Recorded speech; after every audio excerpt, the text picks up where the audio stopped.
history as we transition away from the bridge and the reliance on bridge tolls to self-reliance throughout the port. And so I think this is an excellent opportunity just to review some of the goals from the spring planning. Number one, safety is always our top priority, especially when it comes to the bridge. So that's always our guiding principle for our number one goal. Two, we've been looking at ways to improve transparency. Three, we're looking to pursue projects that will generate positive net income. Number four, which is kind of the antithesis to that, is pursue practices that decrease our operational costs as much as generating revenue. Five, always look at ways to review and update our policies so that we can become more efficient operation. Six, preparing for bridge replacement. And seven is investing in employee training and education. One of the things I asked the commission to consider as you go through this, and that is, do you see a role for the board in the community after bridge replacement? Focusing on economic and recreational development when the bridge goes away. And so in the past, that has been reaffirmed. That's something I always start off with. Two, the waterfront recreation, commercial properties, marina basin, and airport departments continue to run a deficit. Three, approach each department cost center with the premise that there will no longer be toll revenue to support it. Four, port initiatives should focus on projects that generate positive net income.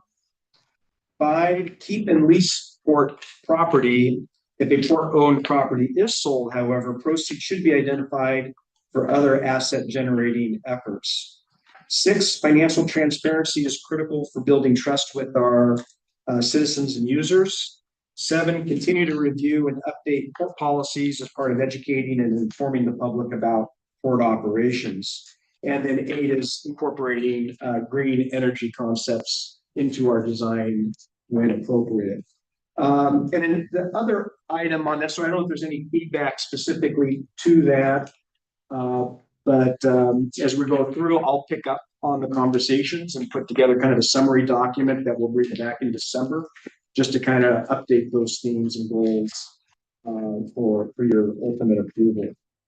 The second document is the my performance evaluation goals. And so, as you know, SDAO conducted my evaluation. All of the goals that came from the Port Commission are included in this document. They're separated into tier 1, tier 2. And so really those tier 1 goals, and just want to make sure this is aligned with the commission, is the office relocation, preparing for bridge replacement, being ahead of that curve. So that is my goal given by the commission. I just wanted to make sure that that's still the number one goal you want from me. 2 is completing the strategic business plan, which is we're going to be going out. That scope should be done by the end of this month. 3, which is kind of really a genesis of this entire planning session, is really advancing your goals that are set in from these planning sessions. 4, develop a succession plan and bringing that document to the full board for approval, and then increasing my participation in regional, state, and federal forums. So there are other ones in there as well, and so obviously those are all very important. I don't think you need to read them all to us. Nope, I'm done. If those are acceptable to you, I was just getting feedback, and if so, we'll incorporate those into the work plan. So with that, then that takes you to the to Debbie's. All right, so on to current financial overview. I think we just need a broad overview because we've already went over last time. Yeah, and that's what I was hoping for, is to just well, I did get questions from commissioners ahead of time, which I really appreciate, because then I can research and give thoughtful answers to that. Kevin did want me to give a shout out. We have a couple of budget committee members here, and so we have Larry Brown and Judy Newman have made it. So we appreciate having you guys here. You have so much knowledge that goes back even before the rest of us were here. And so that institutional knowledge. You're old. That institutional knowledge is invaluable. So I think the main thing I wanted to mention, so we started with last year's financial statements, which have not been audited yet. But I think the main thing I wanted to point out is that we're in really good shape. We basically, mostly to kind of look at it, we spent what we brought in, which we didn't overspend. So that's always a good thing, is to look at it that way. As Kevin mentioned, we've one of our financial policies, actually, so for the whole port, is to use one-time revenues or resources for one-time expenditures. So in other words, one of the goals that I've had in the new financial accounting software and all of that is to take things like when we said we thought we were going to sell the Big 7 building, then I set that aside and don't allow those kinds, if we did sell it, not allow those revenues to fall in and accidentally be used for operating. Because you can use it for operating, but that should be a conscious decision. Whatever you use those proceeds from any sale, and if we sell the lower mill property, same thing, should be a conscious decision on what those are being used for. So I really worked to try to get our financial reports and that to where we can identify what money is coming in and what we are specifically using it for, and to get that really more obvious, so it's more transparent. So that's been my goal, and I think that we're starting to accomplish that with the new accounting software. And I think last year's financials kind of show that we can show we've got the bridge separated, so we can see exactly what the bridge is bringing in and what's being spent on the bridge. And then there was a conscious decision to transfer some of that revenue into the general fund, and that was done. So that's kind of where I was at with the 24-25 financials. We do have the first quarter under our belt in the current financial year, and there's really nothing unusual. So from a finance standpoint, that makes us very happy when everything's just going along smoothly and as expected. And I can say that that's really where we're at with our first quarter, is that as far as from a financial standpoint, everything is falling in pretty much where we expect. The port isn't linear in the sense that we have a lot of revenues and a lot of expenditures that are seasonal. Obviously, we ramp up in the summertime. We have more parking. Parking actually starts to kick in January when people start buying season passes. And then, of course, the daily is all pretty much summertime. But then our expenses also go up in the summertime when we have our summer help that comes in to help clean bathrooms. We have parking enforcement. All of those things are in the summer. So, and our fiscal year ends right in the middle of our busy season. And so it can be difficult to do something on a linear fashion. But looking at it, when I talk about the first quarter, we're pretty much where we should be and where we would expect to be on that. Getting into the 10-year forecast, this is where I spend a lot of my time in preparing for this, because I want to see if we do something, if it's going to have a negative impact over our operations over time. I want to know that, because we need to cut that off at the beginning, or make the decision of what we're doing at the beginning, and not get 5 years into it and discover that we've lost a bunch of money. And so, or that we've made money and then we cut back because we didn't know we had money. And so I try to take a look at these things and expand them out over 10 years. And I try to focus on the big stuff. So I know a question came up about the boathouses and whether I looked at the impact that was going to have if the boathouses go away. Boathouses bring in about $20,000 a year. And so it's not a big impact to the port from a financial standpoint. I know that you guys are going to talk about it more from a political standpoint in the future, but from a financial standpoint, whether they go or stay isn't a huge financial decision. So those kinds of things, I try to focus on the things that are a big financial decision. So if we decide to sell a building, that's a big financial decision. If we decide to go with a land lease over in the marina property, that's a big financial decision. So those are the things that I focused on through the 10-year forecast. what I was really pleased to see in going through the 10-year forecast is that we're in good shape.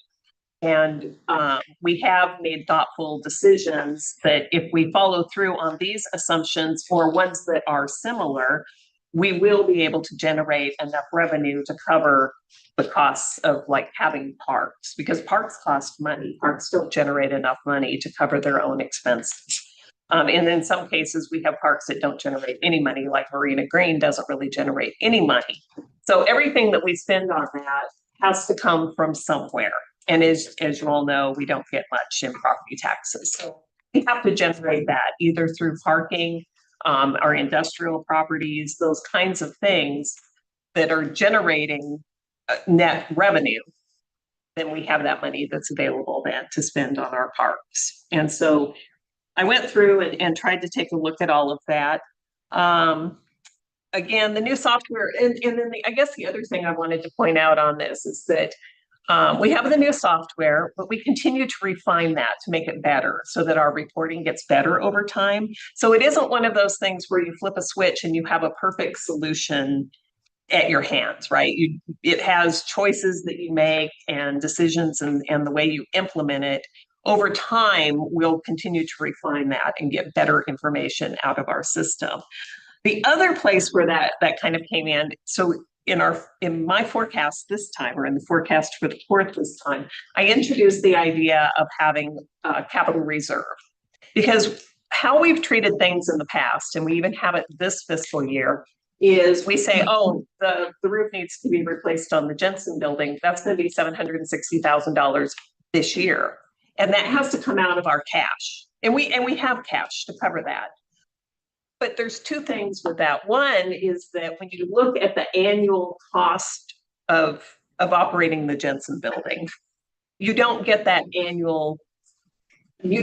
smoothing effect, right? So if we took a little bit of money each year and we set it aside, we charge it to the Jensen building, then when you get to the point where you have to replace the roof, you have the money sitting there and it's smoothed it over time. So you can do a better job of seeing, are we really truly making money off of this, or are we losing money on this particular property? So it does that. The other thing it does, if you set this cash aside, is it tells you how much cash is left over that you really can invest in maybe a property that you're going to clean up in the future, or something that, you know, becomes another incubator building or something like that. It gives you that knowledge of, oh yeah, we have this $5 million and we can spend it because we have our capital covered. We're not worried about coming up with money for a roof because we have that set aside already. And we haven't done that in the past. And so I'm trying to get to the point where we have that in our pocket so that we can look and see. So when I come back in spring planning and when I come back with the budget, you're going to hear a lot more about that because we'll have better numbers. Amanda gave me some industry percentages, but I want to get to the point where I can say, this is how much money should already be in there. Because, for example, the Jensen roof should have already been in there. And any other, if we're going to have to do another roof in the next 3 or 4 years, that money should really already be set aside for that.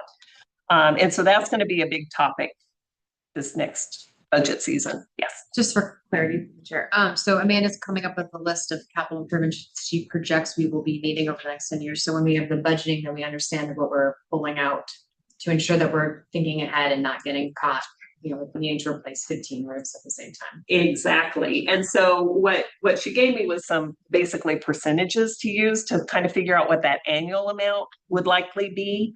But what I need and what she's working on is basically a report for each building of here's the status. And you're going to have to replace a roof here in 5 years and this roof over here in 10 years and the HVAC system and all the big stuff is what we're looking for. And so we're working on that. And I've been asking for this. So I have to tell you guys, I say every day, I'm so happy we have Amanda. So just so you know, that she's helping me with that because I've been asking for that kind of information since I got here. And I think we're finally getting there when we get that information. I'd like to ask one clarifying question. Yes. And this is something that I emailed questions about, which is our PERS buy down. Yes. And so the PERS buy down is, you know, we're taking a pretty big hit on that now, but is it correct to say that the the future savings that we're getting from that is reflected in lower numbers under our personnel taxes and benefits column. Yes, and I was conservative about that, so I'm thinking that we're gonna save even more than what I put in there. The hard part is to know where PERS is going to end up, because Right. it will definitely save us money. So first off, it's amortized over 20 years, so it'll save us money for 20 years. Hopefully in 20 years from now, PERS will have a better handle on things and we'll be in better shape by then. But it's amortized over 20 years. And then the other thing that I don't know, so even, well, of course I show benefits in total here, but even PERS, I think we're definitely seeing it lowered now because we got about 6% knocked off of our rate. So our rate went from 16, 17% down to 10, 11% that we're actually being charged now. What I don't know is what's going to happen to PERS the next time we have a rate increase. And so it may go up some, but I don't think we're going to, so we're at 16, 17-ish right now. But for anyone looking at our financial documents and saying, wow, that's a lot of money to PERS, the takeaway is that you can't, it's not easy to see the benefit in the documents. Right. Because it's over 20 years and it's a reduced number that if we hadn't done the buy down would be much higher. And exactly. Yeah. Okay. I just want to make that clear so that anyone looking at this be like, why would you do this? Where's the benefit? So that's the benefit. Okay. Exactly. We will have a reduced PERS rate for 20 years. Super. Because we did the side count. $300,000 grant as well. Yes, and plus, right, so we kicked in 1.2 million, but then the state gave us 300,000 on top of that to get that. So part of that, Free money. yeah, it was free money, and so it's hard to say no to that. And we had the free cash, like I say, available to do it. Yeah. Okay. So other than that, I don't think that I had a lot to say. I don't know, did you guys have any additional questions? Well, we have the staffing issues, but we can discuss that. Oh, I do, you're right, that I do have staffing issues. And basically, I think the memo pretty much covered it. We're still, it's hard to believe, because I feel like that toll booth has been closed forever. It's been 7.5 months that the toll booth has been closed. And so we're still learning what can consultants do for us? What can our contractors do? And what are we going to have to staff up for? And the biggest need that we have right now is somebody to answer the phone. That's our biggest complaint. It's an ongoing complaint. Biggest complaint is that nobody picks up the phone, or I call and I don't get a call back for a day or so. And so that would be the main focus of adding a person, and they'd be paid for out of the bridge fund. It would be we have 2 people that are full-time bridge people. And so this would be a third full-time bridge person up front. And then I also asked for a half a person just to fill in while we actually have 2 people going on maternity leave, but one is one of the front office people. So this full-time person would help for that while that person is on maternity leave. And then the other one is an admin person. And so we would need to backfill some of that. That person does a lot of things besides, a lot of the things that she does can be put off for a while. So it's not a day-to-day urgent, but so we do need to cover some of her services. Thank you, Debbie. I think we'll have more discussion on the staffing at regular session and also at the end, we talk about the bridge. But I really appreciate all the systems you're putting into place, because talking about succession, I don't know, like, did you have put so much work into it? I think it's gonna be so much smoother when you decide to leave. I hope so. That is actually one thing I keep looking at is my legacy when I do that. What will my legacy be? Well, I have only one question, since we do have some members of the budget committee here, and I would just like their opinion on, since you've been longstanding members of our budget committee, are you noticing a positive forward change? Are you cause for concerns? What she does. She makes sense, and it seems to be able to explain it pretty well. I mean, it seems to be like it's easier to understand. And I know even on the reports, it seems like it's starting to there's still some questions and we'll get to those, but anyway. But yeah, it seems like it's, whatever she's doing is pretty amazing, I think. So I think she probably shouldn't leave. No. Not allowed. I don't know. I for one don't miss the 3 hour presentations on the financial program and the forecasting and what it's based on and Debbie knows because we're those. But anyway, I think we've made incredible progress thanks to Debbie in just rationalizing the way we approach looking at both forecasting and current operations. So I'm really happy. Perfect. Thank you. Thank you for all your time. That's a good question. So currently it's on consent agenda as the following move the discussion. So are we going to discuss later? Do we want to? We're gonna Call that later. Right. Okay. Sure. Okay. Thank you, Debbie. Move on to the key issues projects currently underway. Yeah, so thank you. So the key issues for the coming year for fiscal year 25-26. So this is really in two parts. One is the projects currently underway or complete some spring planning. And so that's an informational report. You know, there was a document that summarized all of those. Are there any questions about anything in the projects currently underway or complete? I like seeing the list. Yeah. Just the one thing about the cell tower on the waterfront. Yes. Yeah, seeking commission feedback. Yeah, it can't be an eyesore. Yeah, and then you want to just touch on there's conflicting numbers. One was 120 and then there's the 8 foot, so maybe address that. Correct. So it's my understanding our first LOI that we got was just a general catch-all for Verizon, which gave us the max height, which is what showed 120 feet. Kevin and I obviously pushed back on that. We can't have a 120 foot structure on the Jensen building for a lot of reasons, mostly because it's too gorgeous for that. And so upon pushback, it was, lower than 8 feet. We went ahead and had our engineers go out there and just make sure that a new roof and or the current roof could sustain 8 feet, or with wind and winter. The engineering report kind of gave us the thumbs up with when you get your final diagrams, we'll give it a once over. And so pending a core drilling of the roof to see how much weight's already there, which is not what engineering determined, to see how many layers of roofing have gone on to the Jensen building over X amount of years, we should be able to proceed with under the impression that it would be max 8 feet.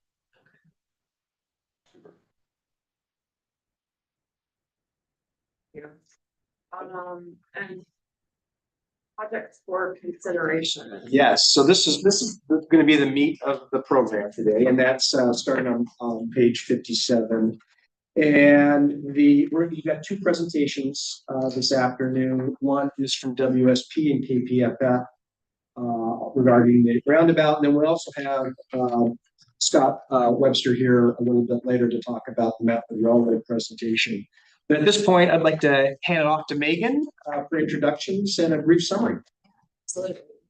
So excited to present today just an update on the roundabout project. I'd say, overall, we're in a space where we're ready to look towards additional funding opportunities. We'll be kind of requesting some feedback from the commission on how you'd like us to proceed with funding strategy and have a conversation there. And then also making really good progress on the design front. So we'll share an update on the 30% design that we've achieved as part of the project. And I'd say, going forward, just continuing really good partnerships with the Oregon Department of Transportation. Actually, we'll be meeting with them later this week to continue conversations, and as well as our CAT partners. And Amy Schlappe is here in the audience too, just in how we look at these transportation improvements in the context of the overall program, recognizing that the roundabout is phase one, and the current priority, but not without the need for phase two, which is the First Street realignment, and then in coordination with partnership for the transit facility that would be happening in that vicinity too. So there's a lot in your memo, so I won't take more time. And there's also a great presentation that will be given. So I will turn it over to our owner's representative team led by WSP. So Scott Tyler, and his partner from KPFF on the design side, Paul Schmidtke, to go through the presentation. Thank you so much for that introduction, Megan. And I assume you're hearing me and seeing me fine. Everybody's looking good. I just wanted to thank Patty for running this slideshow. I've got it back up here as needed. So it'll be a brief presentation and we'll take some direction. I'd just like to say it's just so great to be here with you today.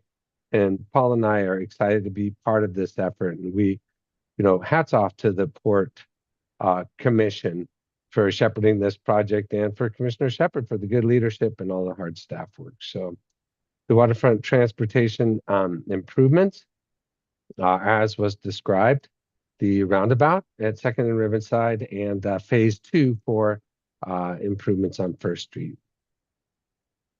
I'm just going to pause and see if we've got PowerPoint up.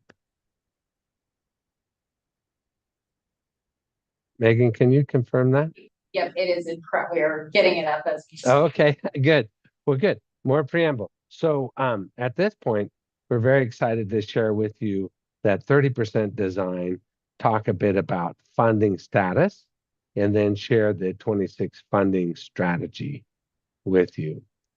So we're up. That was the intro. Let's go to the next slide and hit the agenda real quick. I think we've already made it clear. So we'll talk a bit about the background, the design update, the schedule, and funding strategies, and looking for some discussion and direction from the commission today. Next. You can see on the next slide, the image at the bottom of your slide as green dot surrounded by blue. This is the proposed roundabout design we have to present to you today at 2nd and Riverside, and it replaces the no longer needed Anchorway extension, which would extend through this Lot 1 area at midpoint. The red surround is for phase 2, which would include realigning First Street and making improvements. So let's start with phase 1. This will really improve access and improve circulation for everyone. We have industrial, commercial, and recreational users. It'll better support long-term traffic needs. And it's really infrastructure first, a great way to move forward and make that waterfront area build out possible. And the traffic flow, safety, and access are all improved. It took us, I don't know, maybe a year and a half in discussions, but we did get that no fatal flaw approved through the state traffic engineer and ODOT, which is really a green light to move forward with the 30% you'll hear about today. So that was achieved in August. And on the heels of phase 1, and yet to be really designed and fleshed out, we'd like to bring you more on this soon, is the realignment of First Street to support some commercial development, and the Columbia area transit stop options are kind of focused on First Street. I think there's one on Port Way, but they would be determined and located within this second phase to accommodate 3 or 4 transit vehicles and benches, shelters, and bikes. So with that, we'll move on, talk a little bit about the 30% design. Paul. Thanks, Scott. And does anyone mind if I share my screen? Yeah. Perfect. Oh, others will stop sharing. Yes. And I will share. Does everybody see a roundabout? Yes. Wonderful. And so, like Scott had mentioned, we received the concept approval from ODOT to proceed with the no fatal flaw in August. And from that point, we have been designing as fast as we can, trying to maintain good coordination with ODOT and port staff as we've just really tried to push this along as fast as we can, but also understanding that there's a lot of design aspects here that need really good attention, particularly with constructability and also maintenance. And so we've looked at the design with our partners at DKS, and our design accommodates or is designed for WB67s. We know that there are large vehicles that are going to be using this roundabout. We have met with the ODOT mobility liaison for Region 1, and we discussed the design, and she has given us the blessing to proceed with putting together a PowerPoint to present to the MAC, and so we're starting that process. We also met with the senior urban design engineer with ODOT for Region 4, and she has permitted several roundabouts throughout Region 4 and gotten her feedback. And so this is kind of a conglomeration of many very smart people coming together to have a design that is functional and also nice to look at. And so we worked through design up until maybe a few weeks ago and submitted that into the port, and we met with the port to talk about the design and see if there were any comments, and now we're presenting it to you today. And so as we take the next steps after 30%, we are working with ODOT to get all of the pre-application checklists taken care of, and we're hoping to submit to ODOT fairly soon. Thanks, Paul. Mhm. Appreciate all that hard work. We'll just go back to the main presentation. I know it doesn't happen super quick, but we'll see the roundabout in color on the aerial, and I'll just talk through the schedule to save time. 30% for this fall, 60 in spring. On the next slide, you'll see we're going in summer, fall to the 100% design. The permitting and bidding happens in spring of 27, and construction summer of 27 through summer of 28. And we note at the bottom of this slide, the First Street realignment is pending. We want to accelerate that schedule as funding allows. Hey, So Scott, let's quick talk. question. Quick Please. question for you. What's constraining the design speed? Oh, I see. Why can't we be further along with First Street? Yeah, Is that fair? or with phase one. I'm just curious. Oh. Is it a financial or is it a workflow? Yeah, it it's both? both. I think the honest answer is we made a team decision to focus on the roundabout, and we were honestly at risk until we got the fatal flaw go to move from 15 to 30. So we were trying to be good stewards of the budget, and that was a critical link there. So we have a green light. So is it, with that green light, is it possible to get to 100% design earlier, or are we just here constrained by the ability of designers and engineers to do the actual work? And I'm not meaning to be critical of that. That's why I'm asking. We're going to talk. I'm going to let Paul speak to this, but we have this schedule, which is it's a manpower allocation. We run concurrent through, design and acceptable checkpoints with our partners, and then we have the whole First Street discussion as we talk about funding and the build grants next. But Paul, do you want to speak to the design schedule? Yeah, absolutely. Thanks, Scott, and thank you for your question. When it comes to trying to speed up the design, this is something that we've looked at for the last year, trying to anticipate when we were going to get the green light. And the technical expertise it takes to really design this roundabout, it does take time, and it takes coordination with ODOT. And we've worked with ODOT. We've had multiple meetings with many of their different staff to try and make sure that we're on the same page, that we're not going through redesigns as we proceed from, originally from 5% to 30, and then now from 30 to 60. And so we're looking at it from all angles in terms of mobility, in terms of bicyclists and pedestrians. We're looking at it for constructability. How does this actually get built in the real world once design plans are accepted? And also in terms of maintenance, how do we maintain this roundabout? And so a lot of that, I know it seems like this might be a long schedule. This is a pretty fast burn when you look at other projects that are dealing with ODOT coordination and ODOT review. And I know, not trying to say that they're the reason that this is a long schedule, just saying that realistically they have certain timeframes in terms of review and just in terms of getting hold of their staff, as they're also short-staffed at the moment. And so when we submit the 30%, they have about 4 weeks for review time. And then each subsequent submittal at the 60, 90, and 100 is a 3-week review period. And that review is happening not just as design engineers, but also traffic related, mobility related. Many different moving pieces are reviewing this, as this is hitting multiple different facets of transportation. Thank you. Mhm. Thank you, Paul. Yeah, just a little note, we do, the team gets together with a running schedule that shows all of those particular reviews, so they're scheduled out. I think the point is that we really do want to accelerate it, meet and exceed this schedule, and I appreciated Commissioner Shepard's question. So let's talk about the existing funding next. The latest. Talking about schedule. Oh. It was Commissioner Shepard's It's question. like, you're so smart.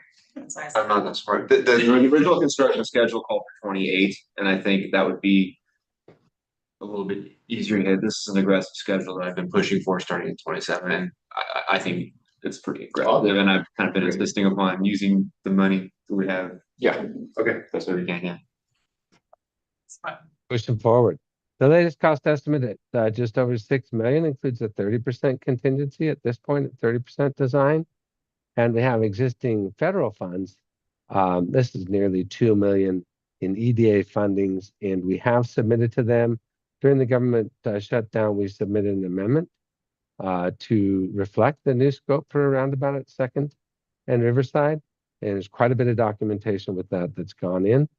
So they've been a partner. We've worked with them regularly. So we anticipate working through that amendment.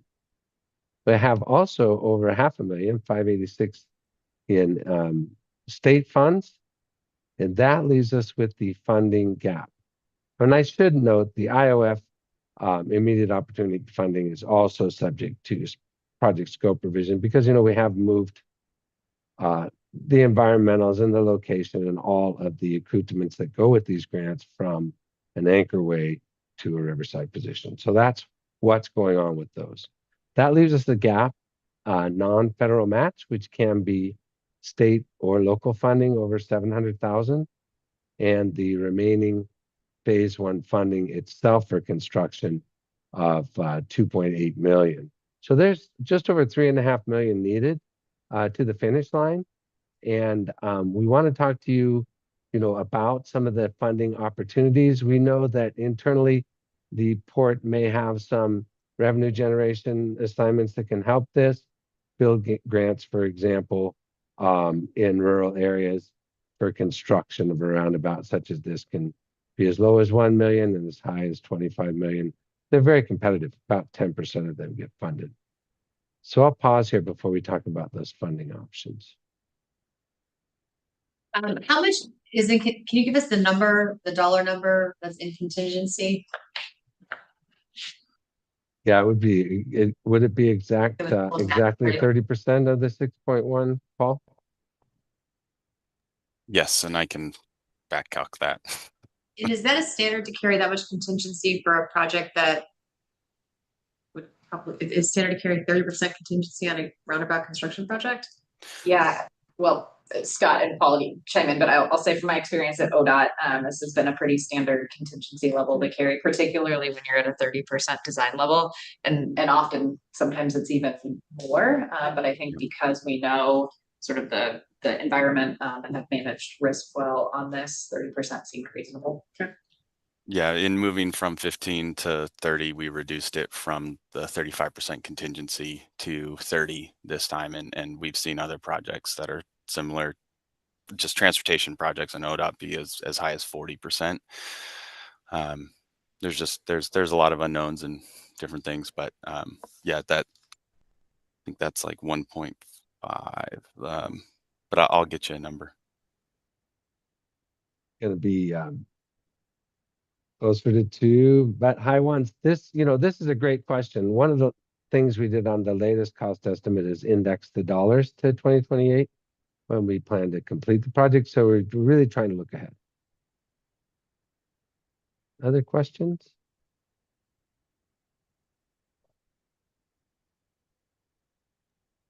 It is about 1.3 million is the contingency.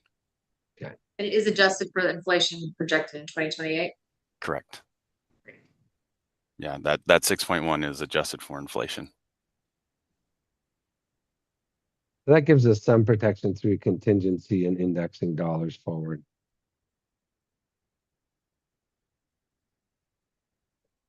So how do we fund this gap? Wait and see if there's another question. We can move to the next slide. Okay. Let's talk about an opportunity. The Hood River White Salmon Bridge Authority Action Plan. This is a plan that really keys off of the new bridge over the Columbia and providing pedestrian and bike connectivity into Bingen and White Salmon and into Hood River. So this action plan is ongoing right now, and it makes projects, there are 40+ projects so far in the draft action plan, eligible for Safe Streets for All funding. So the port is invited to review and participate on the committee. We feel the port projects, phase 1 and 2, should and could be included. We do look for your direction. The considerations are to strengthen regional funding competitiveness. We may see ped bike grant opportunities come up that can help fund part of the project. And we're not looking at, other than staff time, any commitments. They will ask for agencies to sign on the final action plan list. But Scott, I'll make a quick comment on that. This is just a maybe avenue to getting some money. It's not a primary funding. It's something that the bridge is doing that it might, if we participate, you won't be required to do anything, give up anything, sign anything that dedicates land, anything like that. It's just being part of that plan and that program that may open up some avenues for funding. Because the bike trail is technically part of this project. So it's just a maybe, it's definitely not a primary. I appreciate that clarification because we're getting to the build grant on the next slide. Other comments on the action plan? Maybe as part of our discussion, you can think about if you have further questions or you'd like to see this move ahead. Yeah, and the only thing I'll note on the action plan is commissioners, you'll see this on the regular meeting as well for consideration of the direction for us to participate. Thank you. Thank you. So our funding strategies, the build grant, better utilizing investments to leverage development. These are the old RAISE grants. This is our best shot, and it's the backbone of our 2026 grant funding strategy. The notice of funding opportunity is expected late fall, typically late November to late January. And you're going to see the criteria from the last round in 2025 below. But you're eligible for planning in phase 2, for capital projects, phase 1, or perhaps even going all the way through capital for both. We looked at all these options. You do need a 20% non-federal match. You must consider safety, sustainability, quality of life, connectivity, economic opportunity, keeping your system in good repair, partnerships, and innovation. Let's go straight to a recommendation on the next slide. We think it makes sense to do 2 build grants, phase 1 construction and a phase 2 planning grant, 2 separate applications. So either one is actually analyzed on its merit and is competitive. Keeping in mind that you can do 1 million to 25 in construction, you have a 3.5 roughly need, but part of that's match. You're probably getting really competitive for that 10% that make it if you can get down closer to, say, that 1 million minimum for a rural grant. Phase 2 planning, that's really to get into all of the pre-design, permitting, and other considerations, such as do we need, we don't think we need right of way, as in phase 1 or phase 2, because this is port property. But there are other considerations in pre-design. And we really don't have a handle on cost yet. We want to bring this back to you, possibly even in December, and say phase 2 at a planning level may cost this, and this is a reasonable approach to a grant. Okay, your alternatives can be just let phase 2 be and apply for a construction grant for the roundabout. And we feel that's kind of shorting the opportunity for planning money on phase 2. You can do pre-construction and construction for phase 1 and phase 2. But again, phase 2 isn't really ready. They're really looking to fund as the last funder, Build wants to fund, the US DOT wants to fund shovel-ready projects. The third bullet alternative below, phase 1 construction and phase 2 planning as one bundled application. So the problem that we have here is that then you get one approval for 2 phases or one denial for 2 phases. Any one of these that you try and isn't successful, you can get a debrief and do better next year. The final one, partial award, really is just because you can pay for your pre-construction activities and ask for just construction dollars. That clears a little bit of risk and contingency with US DOT, but it isn't an approach that we feel is timely. Again, focusing on phase 1 being shovel ready and phase 2 really needing planning funds. That's a recommendation to grant applications. And you have a full memo on the analysis for the build funding for 26. That's a lot, but let me know if you have questions and would like to discuss the build grant strategy or the action plan. I have a question about, in the memo on the build grants, this would be option 2 is the one you're recommending, correct? Yes. Yeah, are we hamstringing our efforts on the construction application, the capital construction phase 1, if we decide to allocate a bunch of money to that project internally? Oh, I see what your question is. I think that if you're talking about building the roundabout, if I'm correct, Yeah. I don't think that your chances go down if your ask in real dollars goes down, as long as you meet that $1 million minimum for a rural application.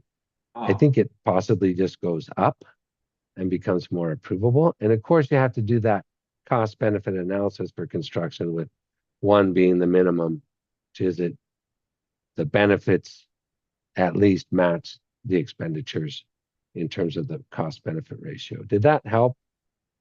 Well, I'm just thinking, if we decide to, say, earmark some money for these improvements, could we do something, say, just say that, okay, we're going to earmark, let's just say $2.5 million for waterfront improvements that we might use for phase 1, we might use for phase 2. I'm just wondering how our own commitments or lack of commitments might impact our success in getting these grants. Right. Those commitments will be fleshed out in the application process, and they will need to be quite clear and convincing. You have to have, the backstory. And Commissioner Shepard, you're good about talking about, where we are in the history of planning and what we're achieving here, which is a real step forward to clear this place for development. Now, I think you tell the story and the merits are on the construction grant for the roundabout, and you tell a similar story with the merits for moving planning ahead on phase 2. It could be one story, but I don't think that if you go for 2 grant applications, that you're going to be able to necessarily, and I'll ask our federal grant expert, have funds allocated. I don't have an exact answer on that. I'm just feeling like it might play into the cost benefit analysis and be less than a commitment to the roundabout. You don't have to have the cost benefit analysis for the planning grant on the First Street. We also have the 20%. We have to make sure. Absolutely. Yeah. Yeah, absolutely. Okay. You know, and I'll just add to, you know, the feds always like to be the last dollar in. Mhm. So Absolutely. to your point, if there's a commitment that we have funds, otherwise, then are we lessening the case for the feds? And so I think I like your idea of broader waterfront as a potential way. Yeah. Okay. Great. And we're positive build grant is still something we can apply for? Yes. When the notice of funding opportunity comes out, as we anticipate, comes out before Thanksgiving, closes in January, it's sort of the great happy holidays in the grant world. All our federal grant people are working hard, but we do have the capacity to do too. I was making sure, because I know there's been a lot of USDOT shifts and but so make sure we're not just assuming this is happening. We have confirmation that's coming, so. Make sure. No, we can't confirm it until it comes out. We anticipate it. It's a good question. Yeah, but Scott, I guess it's fair to say that you've got an expert grant team that's got a pretty good line in on sort of what grant conversations are happening. Is that a fair statement?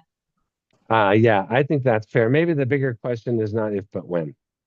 The schedule could Yeah, slide so a bit. USDOT has monthly webinars where they talk about the grants that are coming up, so I just hadn't heard this one on that call, so just making sure we're not all eggs in our basket. So are we as a commission being asked at this time to approve an option for this? One of these options for the strategy for the build grant to go with? Yeah, I mean, I think it would be, if possible, it'd be helpful to get the direction today. If there's further conversation that is needed, we could accommodate that. I mean, I've already asked a bunch of questions about this to try to understand this as best I can, but yeah, I like the recommended option. You've already funded it, by the way, as far as the grant applications and that. Yeah. So this isn't an ask for more money to do the grant. Right. But It's already been great, it's already been written. It's in the budget. yeah, but Yeah. do you guys feel good about the recommended option? Is Is there anything that would hinder us if we went with a combined effort that could preclude us from phase one? Like, we wouldn't get deemed, okay. No, I think if you do them together, then it's like high risk, high reward there. And you have the potential to not carry either of them forward. There's with the recommendation to proceed with a capital application and a planning application. You can in those applications reference one another, but they're at least a separate sort of ask. And so if one goes forward and the other doesn't, at least get to move forward with And then partial. to your question, if you are awarded something, you can then take any capital that's been allocated by the board and move it wherever we want. So we're not dedicating it to one specific thing. so I would just say if guidance is being requested, we should You've been guiding. do the guiding Then do you One more- concur so with that the things can move forward. Yeah. Well, hang on, I just So- have one question though, before just one question for the application. In phase, when you're applying for the one funding, you're gonna say, we also have an application that says other funding, but you have to put your package together that shows the cash flow and your intended. So how are we saying if we don't get phase two funding, what are we gonna say in the phase one funding to show confidence in the grant reader, or vice versa? In phase two, you're saying we're expecting to get it for phase one. How are you gonna show if we don't get it, how are you gonna still be able to move forward? 'Cause otherwise, it's a high risk. It's Yeah, a I very think good, it's very astute question, Go ahead, Commissioner. The two applications can cross-reference each other, but they have to stand alone. So we could, for example, hey, let's try again next year on the roundabout, and we'll still need planning money because it's an improvement package, but it could move forward. And the planning work and the pre-design work would go. Ideally, you get them both funded, and certainly we all understand the importance of getting the construction money. But I do think that they have to stand alone and they can cross-reference each other, and I believe they will. make a good case individually. Conditional on the month, right? Yeah. It's essentially, it's one project, really one and one A, but we're in that grant application, it's two different projects. Yep. And I would argue as well that if there's a circumstance in which the phase two planning is funded and phase one capital is not, the planning work could still continue on phase two while we continue to seek additional funding on phase one. So they're part of the same program, but they do have that independent utility. Typically, these grant applications would come to you for approval. So that's probably in a few Yeah. months. So, yeah, go for it. Thank you so much. Yeah, thank you for looking We- at all of the Yeah. We options. just have you're so welcome. We just have a thank you slide and you can talk further on direction on the bridge authorities work, but this is the big one, getting the build grant approach going. And we'll try to bring you more in terms of planning level cost estimates if you have time allowed in December. Thank you. Yeah. Continuing on, Continuing on with the cat. if you don't mind, we do have Scott Webster here from Mount Hood Railroad, and he has a presentation. If the commission is okay, could we have him do his presentation at this time?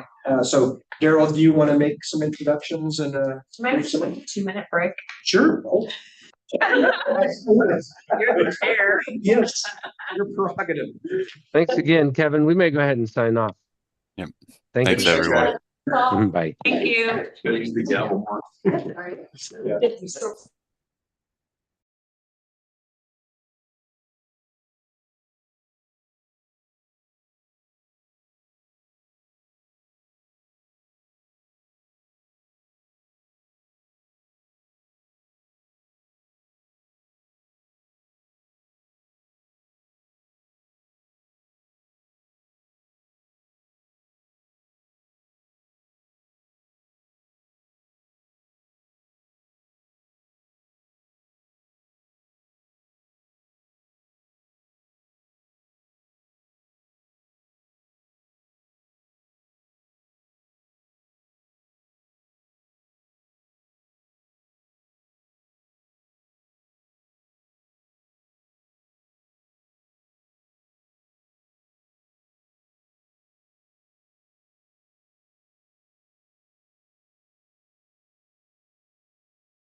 All right, Commissioners, picking up where we left off at our last commission meeting, Mr. Scott Webster came and spoke at public comment regarding his proposal for the port's commercial dock.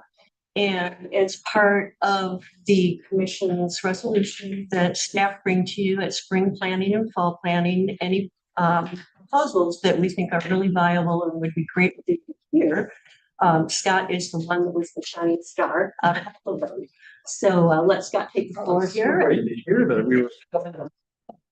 Shining star. Well, thanks, first of all. I know this meeting is a long meeting. You've given me time, and we really appreciate it. Just a little bit about our companies. I touched on this before, but we have 3 operating companies that we run in the valley. Been around for a long time. I'm 3rd generation Orchardist. My brother Addison and I started the fruit company in '99, so that's been going for about 27 years now. And then we picked up the Mount Hood Railroad 4 years ago. And one of the challenges in our business, in the gifting business, is we're really a Christmas business. So we do 80% of our business in 6 weeks. Very, very difficult to run. So we've got in the off season we have 36 employees at the fruit company. And then during the peak, we go to 400. So imagine running that for 6 weeks. It's a challenge. And we love that so much, the pain that put us through, that we bought another each season. And the Mount Hood Railroad's much the same. It's not quite as peak, but it does. The peak for us is the Christmas train or the port for us that we do now. So we go from about 13 employees at the railroad to about 100 now. That we do, and we need a few more Santas and elves. So you guys got a nice beard. Santa last winter. We have a Santa suit, like a real Santa suit, yeah. Wow. We're actually taking care of so far. We've got some really good people that step in. The venue we're talking about today is a stern wheeler, and we're hoping to bring a stern wheeler back to Hood River. The stern wheeler that you guys have seen down in Cascade Locks, the one that used to be here, is about 150 feet long. The stern wheeler that we've located and we have earnest money down and we'll be closing at the end of the year is 99 feet. So it's about 2/3 the size. We looked long and hard for the right fit. There was a boat up in Seattle that we found, but it would only hold 60 people and just didn't look the part. You're going to see you've got a picture in your packet, but this boat we think could really become a real icon of the river eventually. It's really charming. It's used a lot for weddings today. It is an active tour boat. It's called the Indian River Queen. You can look that up. It's based out of Cocoa, Florida, owned by a gal named Penny, and she's just retiring. She's in her mid-60s, ready to retire. So we're going to be shipping the boat through the Panama Canal on the top of a larger boat. And it's got to go to Canada because of some weird federal rule. And Dale Orgain, who's presented to the group here, he's going to captain it down from Vancouver down to Hood River. But should arrive in the late spring. And we're hoping to start running cruises either the middle, late May to beginning of June next year. So that's a little bit about that. If we could go to the next lesson, actually the next one after that. The asset is going to be owned by the Mount Hood Railroad. One of the things that we've seen as an organization is how powerful it's been for us to not focus on trying to build a gifting company in the off season. Again, we're a Christmas business and we've tried that for 20 years and it just doesn't work. The ROI is not there. And so 4 years ago, when we bought the Mount Hood Railroad, we started putting more of our capital just into tourism in the off season and came to the admission that, hey, we're a Christmas business, let's embrace it. And so we do spend quite a bit during the holiday with our gifting company, but then when it comes to the off season, those reserves go into tourism. And that's what we've been building the last 4 years.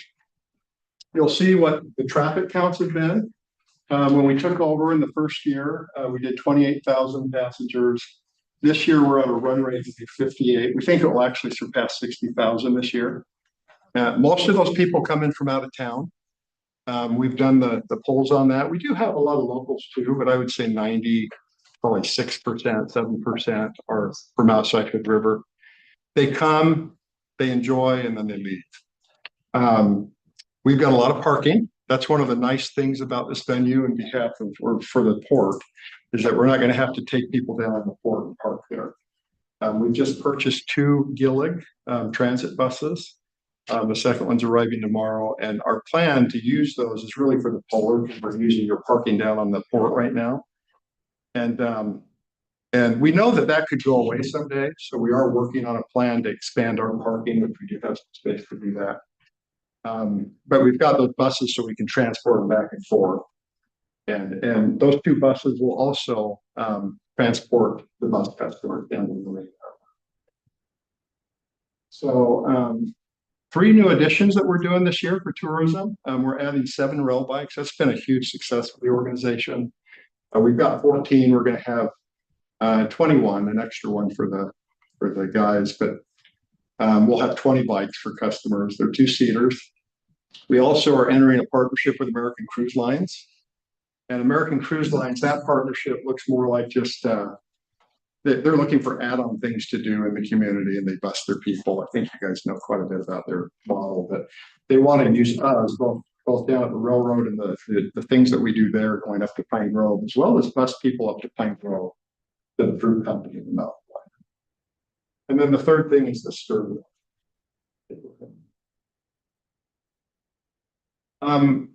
We're planning with the sternwheeler customers for them to come to the depot. That's where kind of the magic begins. And we'll have actors that will basically pilot the boat. We'll have an actual pilot the boat. And we'll have actors there. And with everything that we do, we really try to put on a show and make it really fun, educational, and give people a good time. So the sternwheeler folks, we'll fit 400 people in this area. Sternwheeler will only take 149 people at a time. So they'll fit in the depot really easily. That's where they'll pick up their tickets. They'll get kind of a welcome, and then they'll get on the buses and go over and get on the ship.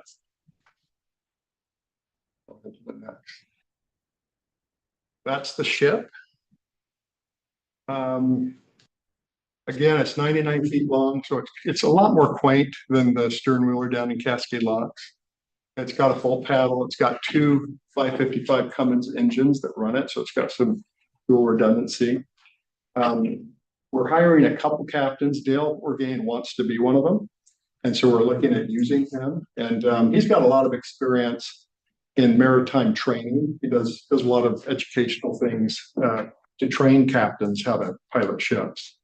And if I may add, Mr. Orgain was the one who gave the proposal on the tiki boat tour, and so he's familiar with river, and you've heard from him before.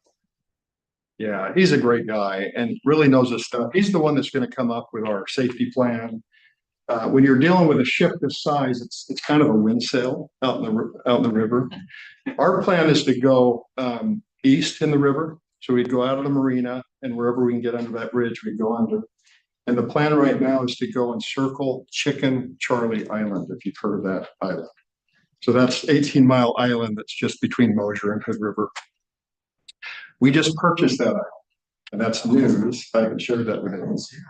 But it's closing the 30th of December. And the idea there is to actually have a kind of a Discovery Island adventure and go out to the island. That could not happen. There's a lot of things going on with we've got to, get all the stakeholders involved. And I would say it's likely not to happen. If it doesn't happen, I have an island that I'd love to sell anyone. So we think that's going to take about 2 to 3 years to kind of get through that process with them. It looks actually really promising from Wasco County's standpoint. They don't see an issue with it because it's a boat. And so we'll see. We want to be very sensitive to the Indian tribes, to the Gorge Commission, to ODFW, and everyone that's a stakeholder that can opine on it. Go ahead to the next slide. That's a picture of the front. You can kind of see how charming it is. Go ahead to the next. What year boat is she? Yeah. What's that? What year is she? She was built in 1986 in Oshkosh, Michigan. Okay, and was she a replica of an older one? She looks like an Like an older style, that's what I was Yeah, curious. she was. And Okay. she has a lot of history. She was down in Fort Lauderdale. She was kind of, I don't know what happened, but Penny picked it up. Took 2 years to renovate it. So it was in pretty bad shape. She bought it in a government auction. And it was when it was down there in its glory, it was actually in a movie. I'm gonna forget the movie name, but it's with Denzel Washington. If you watch that movie, you'll see it. She's really cute. She's charming. She's a cute one. Yeah, Yeah. yeah, thank you, thank you. She is. Thanks so much. Okay, this is the second deck. So there's 3 decks. There's a bar on the bottom deck, which is closed. So if it's windy, people can stay down there. On the mid deck, it's open, but we have these flaps that come down. And it has a bar as well. And then the top is completely open. And it's where the ship is piloted as well. That's Chicken Charlie Island. It's got a dock. We're having the dock inspected right now, just through our due diligence. There's a really cool amphitheater in here, like a natural amphitheater. It cannot be seen from anywhere in the gorge. And this cliff, just to give you an idea, the cliff kind of slants up. And right here, at 50 feet above that space down there. So that's where we would be bringing people in the boat, getting them off, walking them through these trees into that area. And that's where we'd probably bring, we're not going to do any commercial activity on the boat, meaning there won't be anything sold. But we'll probably bring like box lunches and have picnic tables and have people just enjoy being in the gorge. And to the next slide. You can kind of see that amphitheater right here. That big shadow with the sun right there. The home was built in 1969. The home has been, it was pioneered back in 1892. That was the first European settlers that lived there. And there's been about 7 families there, mostly back in the early 1900s. It got his name as Chicken Charlie Island, not from Charlie Ryder, who was called Chicken Charlie. It was the family that lived there before that moved from Mosier because coyotes kept killing their chickens. And so they moved there to raise their chickens. They had 175. They were white. And so people on the highway would see them. And that's how it got named. Actually, there's a nickname Chicken Island, but that's kind of come and gone. And then when Charlie moved there, he got the nickname Chicken Charlie. Great. That's the boat dock here. If we can't stop here, we've got a great venue just in going out in the boat. And we will be going this path. So even if we don't stop, we'll be going around the island. And this is a really cool geological area in the gorge. You've got the Mosier Slip, the Mosier Fault there, and you've got the Hatfield tunnels right up this way, but you can see them to the left. That's a really, really cool area. With that, you've got to have some questions.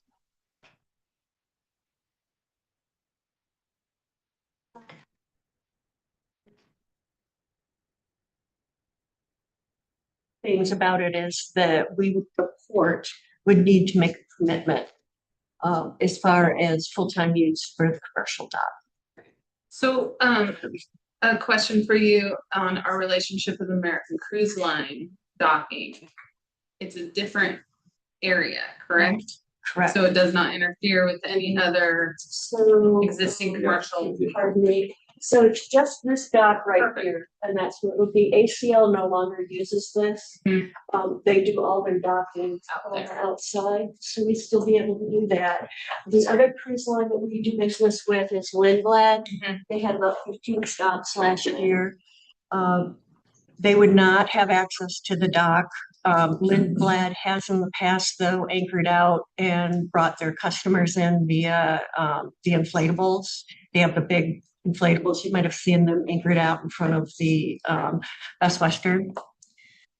And other than that, it would just be the miscellaneous boats that would come in and out and utilize that dock that are larger. So the guest dock can hold boats up to 60 feet, a little longer. The Bluebell has docked at the guest dock before. They all like the commercial dock because it's got the heavy duty power. The guest dock only has 30 amp. The commercial dock has 50. But probably this boat would need a lot more than that. So it would require some infrastructure investment to make it all happen. Have you considered our relationship with the Port of Cascade Locks? Going into direct competition. I've talked to Cascade Locks. I haven't, and I've also been in contact with their captain because he is interested in winter moorage for their 150-foot boat.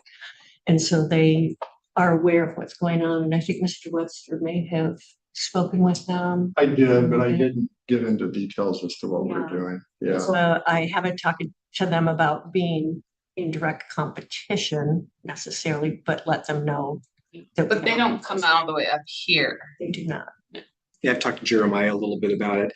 He's very supportive of it. He doesn't see it as being a direct conflict. They do like a dinner cruise, right? Mhm. They do a whole variety of different cruises, including dinner, but they also provide a benefit to their citizens. So every Cascade Locks citizen actually gets to access their vessel for free. So that's their focus. We're gonna have that for the Okay, river. yeah. The boat is owned by the Port of Cascade Locks. In perpetuity. So what is That that? would be awesome, actually. Yeah, so what's the ask? Is this to approve the business? Is this to say? It is, would the commission consider a long-term lease agreement for the commercial dock? Okay, What I'm seeing is a local business employs a lot of people. Yep. That wants to lease the space from us with minimal impact to our infrastructure and bring more people into this community who will spend money within the community. I just Yeah. have to say, I mean, I love what you've done with Mountain High Railroad and the fruit company. It's gorgeous. Thank you. I just People. personally don't love the look of Stern Wheelers. Oh, okay. And I feel like it's a little theme parky to have it permanently in the marina. That's just my personal. And I love stern wheelers. They're fantastic. You take Heidi out. Because I love work with them. yes, I understand. Yeah. So so the ask is that we would say we want to move forward towards negotiations to finalize a commercial lease. Yes. I'm a thumbs up on it. Our mission is to promote economic development and also the tourism side, and it really hits both aspects of our mission. So it seems like a really good fit for us. Can I address Heidi's concern? Do you mind? Heather, sorry. Oh, Heather, I'm sorry. It's okay. Your sisters. Twin sister. I'm dyslexic, that's my defense. I hear what you're saying. Our customer base is pretty old. And so like, it's people with disposable income that are retired, that are vacationing. If you go down any given day in the off season at the railroad, that's what you'll see a lot of. There's families too, don't get me wrong. But they love the kind of the vintage feel, and that's what we were going for with that boat purchase. But What would you say is people who are potentially, what would you say to the people that are like, we don't think that's a good fit here? How would you, I mean, because not everyone probably would agree with this great idea. So I was wondering, what are in your opinion, what are the concerns or cons of us moving forward with this? well, I'm biased, so that's hard to. I guess I would ask like what the concern was, because there's valid concerns. It could go in any number of directions, I guess. One might be that I'm taking up the boat slip, or that organization is, and other boats can't use it. What would another one be? So we are, they're using the current dock that's already there full time. Yes, that's the request, the one that's already built. Yes. And but there would probably be needing infrastructure updates, is that correct? That what you mentioned? Yes, just the electric. I don't know if it's like 3-phase or. Yeah, I was gonna ask two questions. One is the electricity and the other is the security. So most larger boats like that are plugged in at night. They also have a security fence just so people aren't climbing all over them. That would be a negotiation conversation. So Megan and I have both been working on talking to all the different ports and cities up and down the Columbia and how they work with the different cruise lines, and it's all over the map with the different agreements. But some places the company invests in the infrastructure, and then the entity in return gives them a longer lease. So those are some of the things we'd be looking at. With that. Maneuverability in the marina itself, there's no concerns with the size of what you're bringing into the other slips and other. Yeah. Doing like sailing lessons, let's say, or Oh. it's too. Safety is one of our top priorities, so just making sure you've done that research and. Well, I haven't personally, no. Dale Orgain thought it would be just fine. I know the stern wheel was in there at one point, but I can do additional research on that. So. This vessel is much smaller than the ACL vessels that used to swim that were around 200 feet. I feel like before we move forward, maybe we should allow some public input and comment. I think that's a great idea. And would that be from marina tenants or from just, how would you see that? Yeah, well, there's somebody here that wants to talk, and that would be during public comment. Regular session. Yeah. You could choose to do a hearing. If you wanted to do a hearing, you got that prerogative to do that. I mean, it's a pretty big deal. It's a very rare, it's a rare, Permanent sweating, yeah, a very unique facility yeah, in this part of the country. so. We do have one other option we're looking at that might be a good fallback if you don't want it. And we totally respect the community if they don't want it. It would take traveling over the bridge, which isn't going to be fun with buses, but it could be an option. And I just have a comment looking at the port. The port is trying to come up with different things to do because we're losing the bridge. And part of the port's whole mission is promoting tourism and new businesses. And of course, I'm prejudiced out because of WAM. And if it wasn't for tourists coming to WAM, and that's going to be, it's huge. And what it does for the community is amazing. People don't think about it, but every one of these people that come in buy gas, they eat at restaurants, they stay in hotels. It's a big deal. And So sometimes Judy, you I'm can't- sorry to cut you off, but if you want to sign up for public comment, you can, but. I'm not supposed to. Yeah, sorry. Okay, sorry about that. Yeah. I thought it was I didn't Thank realize. you, I do appreciate your, Okay. thank you. So do you want to schedule some sort of or just let people know to come to the next board meeting with comment about it, or maybe? Scott only has till the end of the year, I'm aware of that. so. Megan, do you have any thoughts on that? I have a question. So the lease agreement that you're seeking is for five years, is that correct? That would be ideal, but we could go more short term if that made more sense to start out. Before we went into the terms of the lease, we wanted to, put the proposal in front of the commission and get feedback from you. So that's what we're doing today, is if you're in favor of it or not, and then giving staff direction to move forward is either lease negotiations or what you just said that you would like, public comment for that. Yeah, I definitely like to weigh the pros and cons before we move forward, and maybe we're not thinking of something that public wants to give input on. But if we give you the direction of the thumbs up for the negotiation, that opens up the window of opportunity for people to speak their mind. Right. And so I know you're not supposed to have public comment in this meeting, but we do have someone in our audience here who would have really great feedback on that might be time We've got the sensitive. regular meeting too. Yes. So we have Jamie Mack, who is the person who runs the junior sailing program. Mhm. And so one of the questions that you had earlier was in relation to that. So Are you okay with letting her give her. Jamie, if she could just weigh in on her thoughts on that since. Jamie, do you wanna, Sure. Yeah, I'm Jamie Knapp and I run the junior program there in the port and by the grace of the port. I think it's really cool, actually. And I know that the port needs to generate funds, so no problem there in my eyes. It does take up a little bit of space and we'll have to coordinate because sometimes our little sailors aren't great sailors. But our instructors always have radios. So, it'd just be some coordination of like when you're docking and when you're leaving. But also there's all the marina tenants that aren't represented here and they may have a thought on it. So, yeah, that's all I wanted to say. Thank you for considering the safety of the kids, but big boats dock there all the time and no problem. We'll just need to coordinate.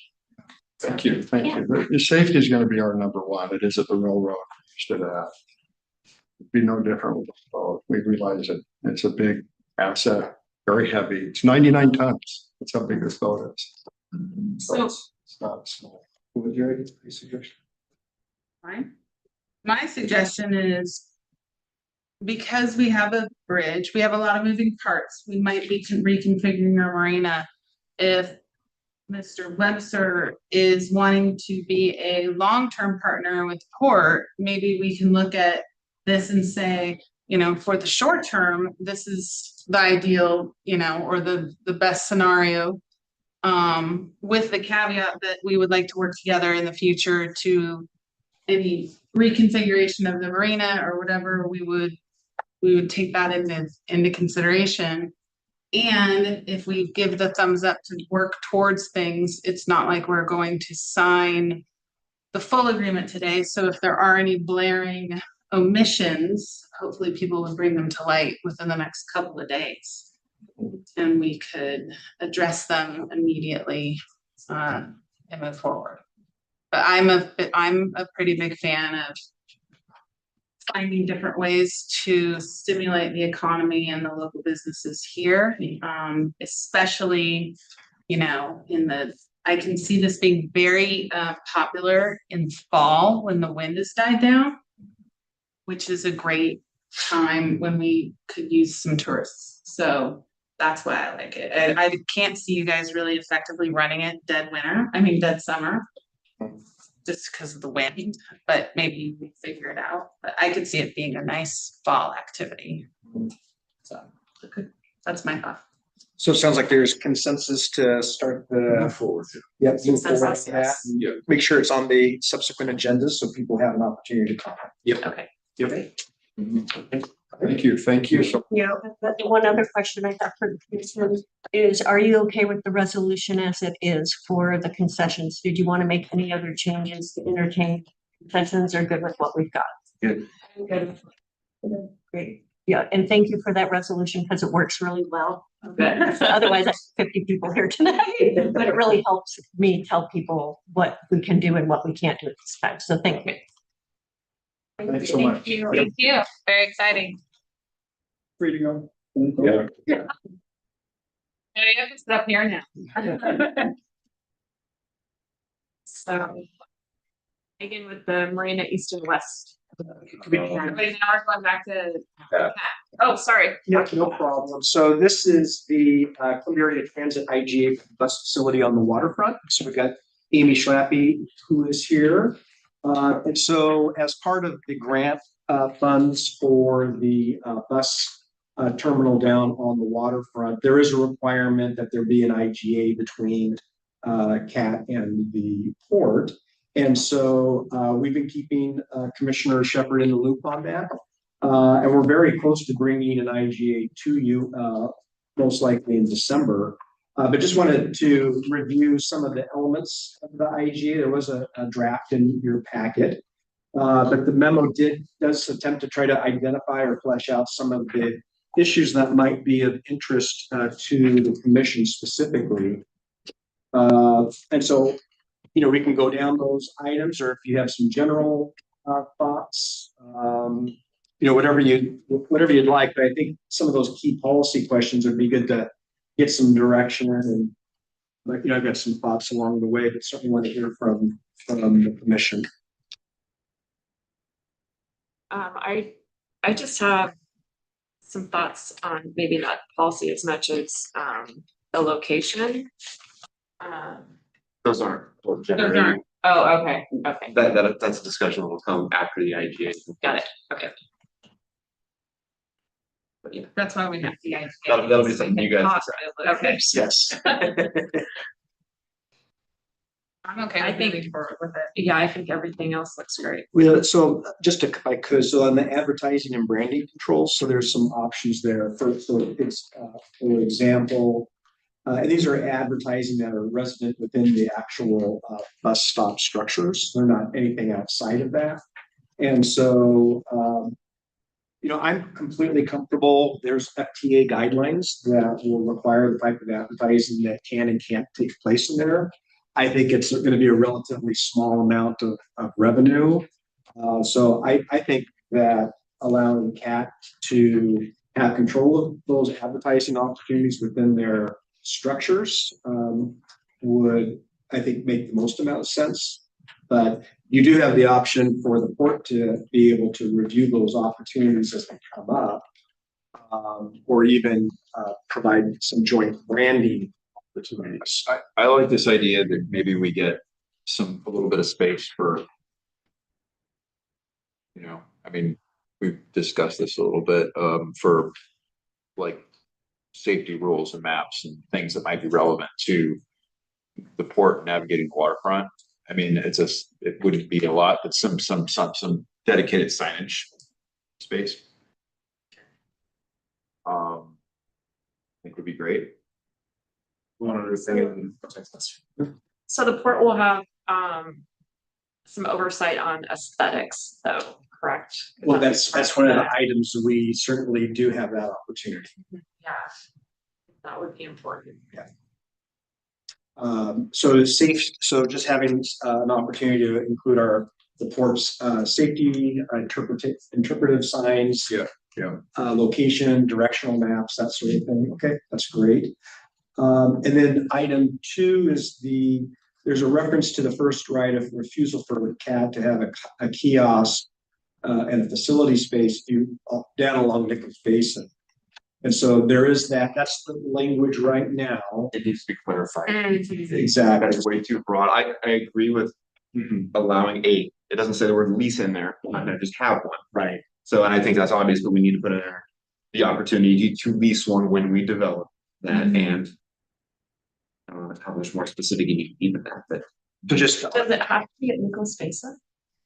They call that whole area basin, Right. right? So That's that right. land 7,000 around square there. feet of So commercial this is tax. even considered, this is even considered the basin.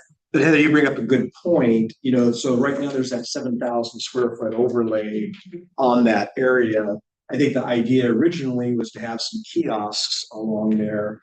So assuming that the bus stop was somewhere along that's yet to be determined. Does it, should we give CAT an opportunity for one of those kiosk space where people could buy tickets or get information or that sort of thing? This is one of those rare opportunities for two agencies like this to truly want to work together. CAT's bringing money to the table. We're bringing money, but we also, as part of one of our grants, need to have a transit hub of some kind. Well, they're bringing grant money and the willingness to work together, and I think Kevin and Amy working great together. So this is really mutually beneficial, and it's going to be something that we need to provide the community with. Kind of one of those rare things that seem to be going that direction. So.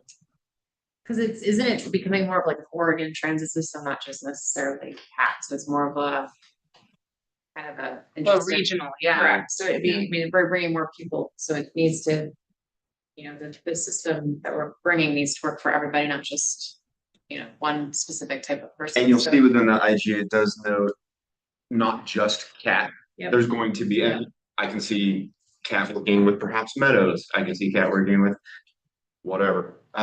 But there will be a limit on, the volume that could be down there and how long and what. But yeah, that language is in there. That's exactly right.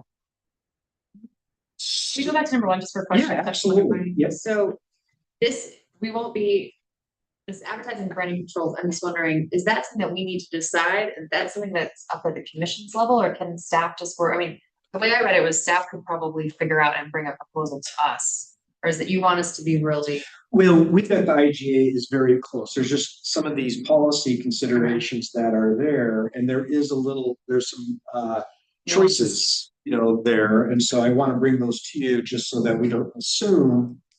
And I think I'm fine with CAT having control over their advertising side for, I don't know, 10% or something for interpretive and trail signs. And we're talking about just when you go to a bus stop, the vertical The one- portions of the shelters, nothing else, correct? Exactly. Yep. So I'll zip through these other ones. So as far as the first right of refusal for one of those kiosks, that's to be determined, but because we don't know where the actual space is going to be, but that could be an option for. Is everybody good with that? Yeah. Okay. And then 3, cost sharing for shared offsite improvements. So, as the development occurs, there may be opportunities or things that happen where there could be an offsite outside of their leasehold that could benefit both sides. And so just want to make sure that you're aware of that. And do we just want to take a look at those on a case-by-case basis? That would be my preference. Yeah. Great. Finishing through 4 is just the feds are going to determine the length of the lease. I believe it's what, a 40-year lease is the requirement on that. So that is what it is. Though the important thing there is if for some reason if the port in the future said, hey, we've got a higher and better use, the port's going to be on the hook for relocating us. Okay. So just want to make sure that everybody understands that. Amy, yes. And the cost of that we had put. Yeah. And then coming back, I think maybe to you, Heather, the port review and the role of design. So the current IGA provides the port reasonable approval for the siting footprint, the architecture materials, those types of things. So does the commission desire some type of aesthetics or design board, or do you want to delegate that to the staff level with the commission liaison? What's great is that CAT people have to live here too, so like they're not. Yes. So I think that the staff, my opinion, which is very, 1 of 5, but my opinion is just keep it the lowest level. And the biggest question that I had as far as the language in this was that this is a CAP project that will be occurring within a port project. But at the end of the day, it's a port project. And so, but CAT's gonna do their own design, they're gonna all that through us, but I think they have it figured out now that some of these things easier can be done case by case and can be on, a lot of it at staff level too. So. Perfect. And then there's whoever the commission liaison will obviously be kept up to speed on that. Okay, and then item 6, public restroom and maintenance. So maintenance responsibilities for public amenities remain to be finalized. And so obviously the area is going to need to be maintained and taken care of by CAT. And so I'm assuming that that's where the commission would want to be versus any kind of cost sharing. Okay.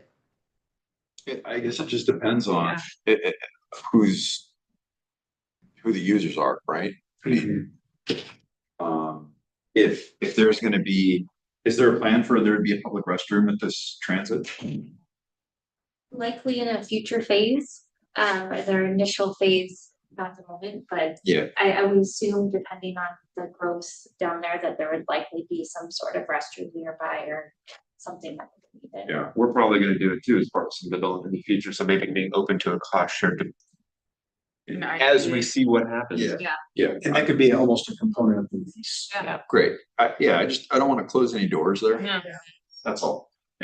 Joint participation. Perfect. Okay, I think that's all safe for the public restrooms and maintenance, that we can make that a part of a future lease. Okay, any other thoughts on the IGA? Otherwise, I think Amy's gonna be taking this and having a similar discussion with her board tomorrow. Okay, so very timely, but I think we'll discuss their thoughts and hopefully we can bring this back to you in December. Excited to move forward on it. Thank you, Amy. Thank you, Amy. Appreciate it. Okay, on to maritime property opportunities. So we're getting ahead here on a property opportunity at Maritime. So yeah, located just on the west side of Waterfront Park. It's a 2.8 acre site.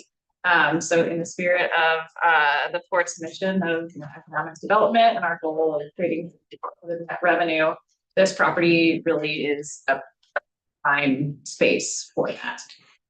It's currently leased by Hood River Distillery. And so they've been really solid tenants using that space. Their lease goes through June 30th of 2029. So we do have some time to kind of figure out what's next for this particular property.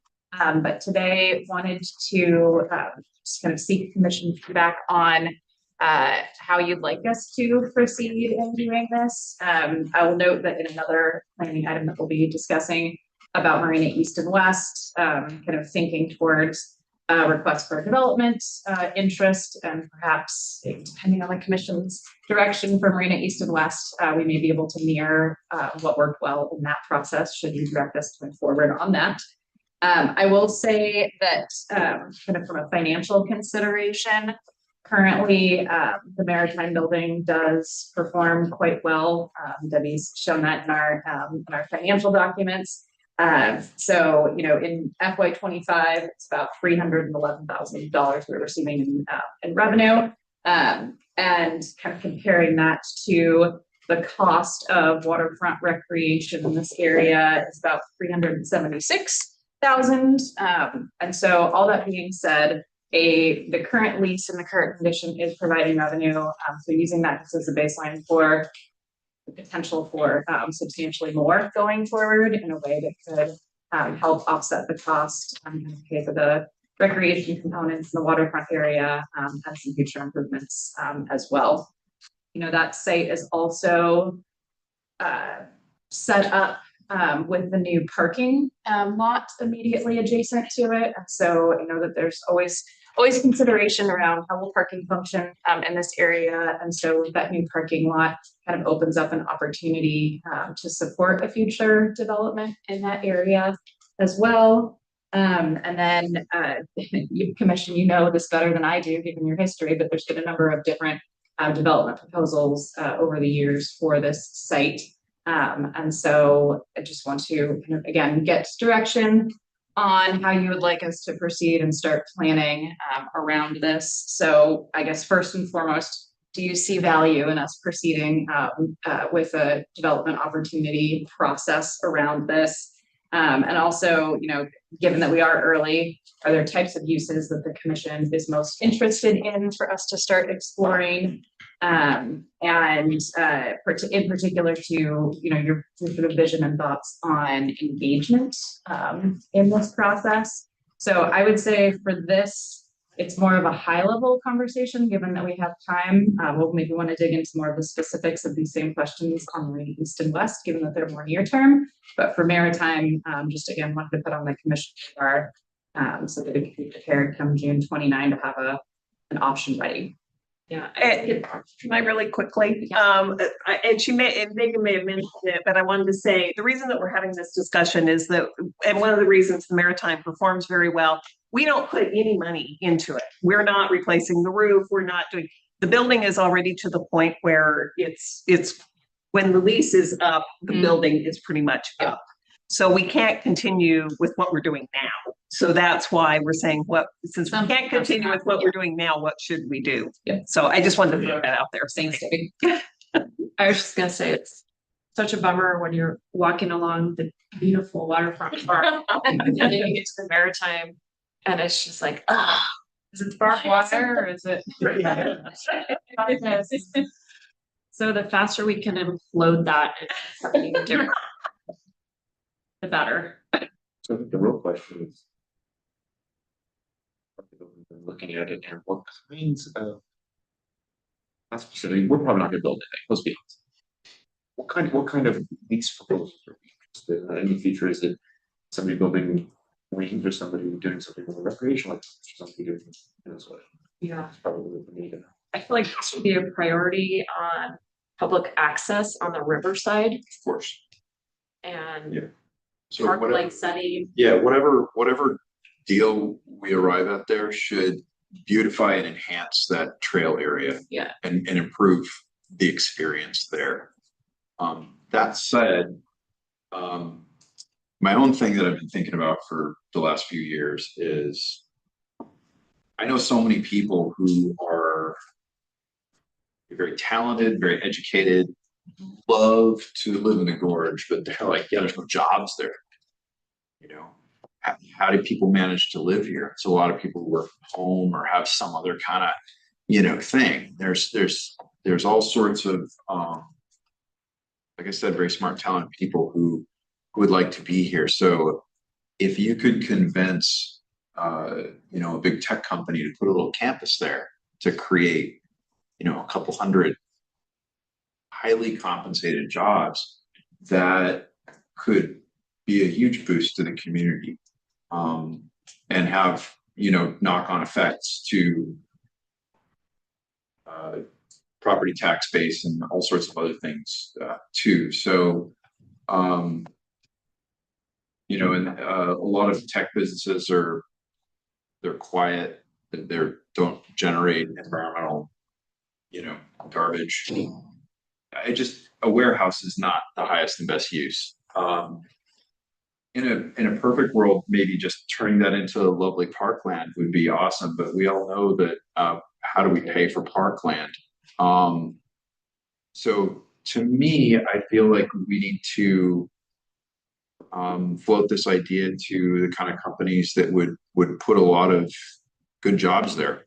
With the idea that then the port's income from that lease would then really underwrite our recreational opportunities on the waterfront. So that's my thoughts right now, but I'm open-minded. In June of 26, when that lease is up, correct? 29 for marriage. 29, okay. Yeah.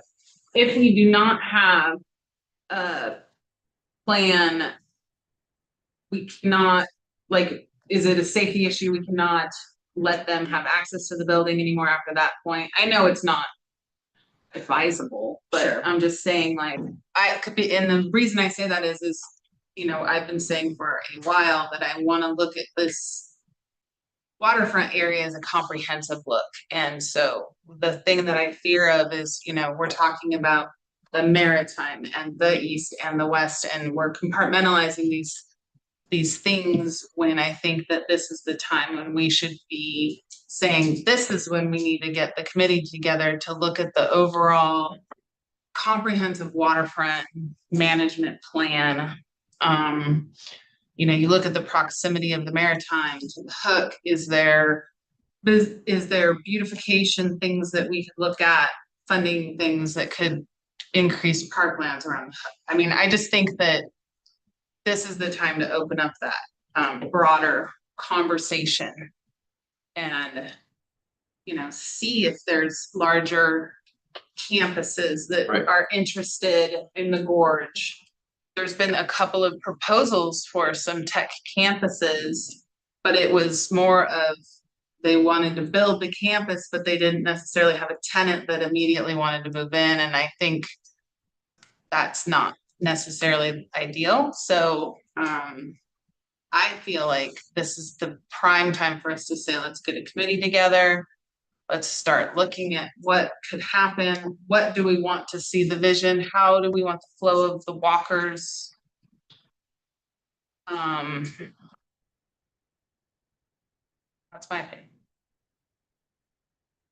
Now, I don't want to say what's gonna go there. I'm the newest commissioner, so as of 2029, the building is not intact, you can't continue. Yeah, it's reaching the end of its End of useful life. life. Yeah, okay, Great. yeah, So we've got a couple that's my of only years. question. Yeah. Well, your goal, I think it's a great idea. Your goal is to have a lease in place by 29. Yeah. That's pretty, That- that's a great runway right now. Yeah. We're having this conversation, so thank you. Your church. Yeah, and I'll also add, you know, given that it is right along the waterfront, there's a lot of work that takes a lot of lead time just with different permitting organizations. So if you're comfortable, we can start to, in addition to kind of the broader vision, exploring what those permitting requirements would be and getting ahead of that too, so that we're not caught flat-footed when we have the idea and then we have to wait a certain amount of time. goals. So does that sound like direction, or does that sound like something we're gonna hear the exact same thing at spring planning? Or do you want a little more specific? Well, I'm hearing, the comprehensive plan for the entire waterfront. Form a committee to take a look at the recreational opportunities and then the job creation that comes with the lease. So it could be a planning focus, through our strategic business plan that's coming up. Yeah, and I think it's fine to phase out when you say comprehensive waterfront plan, I think it's fine to phase it out and say, we have this natural section here and this natural section. I just don't want to look at it as we have this lot here that's next to this lot. Let's look at both lots instead of one and then the other. So Do you think design, if you're looking at a comprehensive plan like that, are you interested in things like design review potentially? I think design review is probably far down the road. Yeah.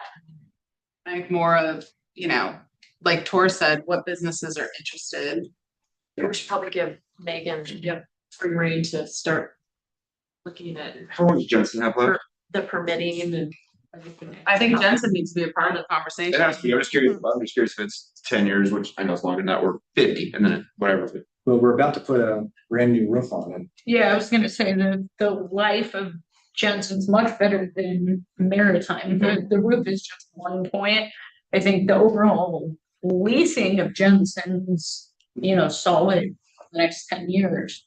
In regards to construction and wear and tear of the building, I think planning accordingly, like Debbie's saying, is gonna extend the life as much as we want to invest in it to continue its livelihood. This is a perfect time to have that kind of thing. Start it, go all the way around to what we're already talking about. Along Nichols there. And this is already going to be something we're talking about. But then also, wouldn't it also include Marina East and West? I think It's separate, but Being separate, okay, just because I don't know.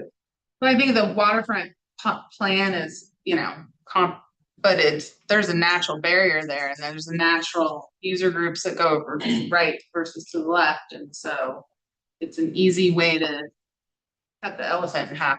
I'm hearing what you're saying too. It's also incorporating the recreation and waterfront access opportunities.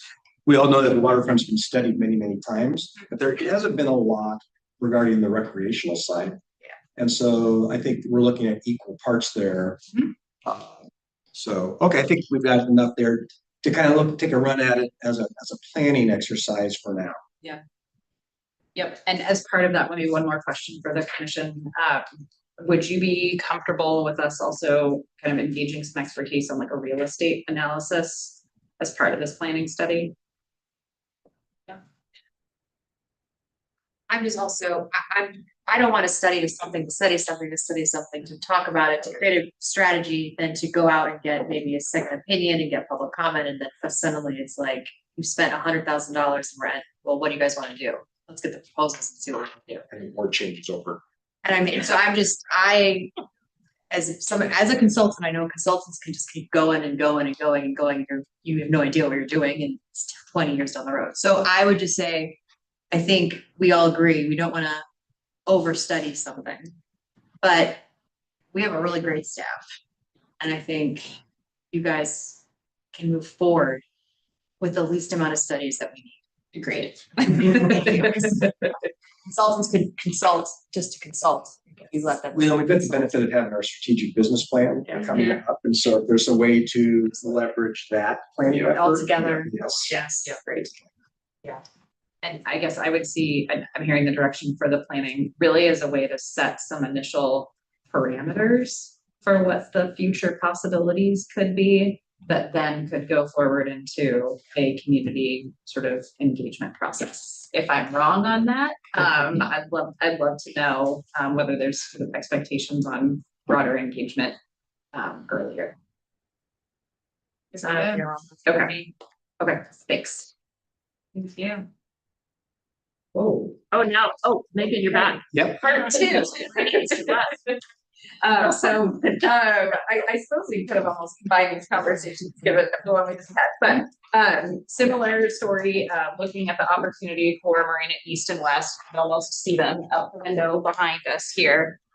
So again, another area where there are two existing structures on the 2.6 acre area with, again, deferred maintenance, and it's costing the port a lot more money to keep those. And there's a lot more potential for revenue if we do something different. And so those buildings, Marina West is currently occupied by DMV. And then Marina East, there's one tenant in the building, that's an acupuncture business. Both of their leases are up in December of 26. I want to confirm that I'm giving you the right month. December 31st, 2026. So this is a more short-term kind of runway to potential development opportunity here. We have looked at, as part of the financial considerations, given the near-termness of this, what even potential land lease revenue could be, assuming that we're kind of looking at a maximum build out of the site, along with some maybe conservative estimates, given other comps in the area. But looking at, could generate up to 900,000 in annual lease revenue, just kind of as a starting point here early in the process. So substantial opportunity here, particularly given that right now, we're losing about $100,000 a year with the current buildings as they are. So in the packet, you will see a number of pages with different renderings that are meant to demonstrate potential configurations of what a maximum build out of this site could be. So there's a couple images that show what it looks like if it were sort of one building, kind of maxing out the floor area ratio there. There's a couple different orientations, and then an option if there's two buildings. I want to be really clear that these are just to be conceptual and to show general order of magnitude. This is not a staff recommendation, not taking it as commission direction, but just kind of as a start to the conversation. So should the commission want us to proceed, we would take this work and start to identify some potential scenarios for types of uses. So we'd love to hear from the commission on what types of uses you see as being of interest here as well. And then we would proceed in preparing a request for developer interest as well, to kind of proceed and then using those scenarios to set the parameters again for what we'd be looking for from the port's commission standpoint. So I'll pause there and see if you have any questions on the materials. I know it's a lot, but yeah. Curious on your thoughts.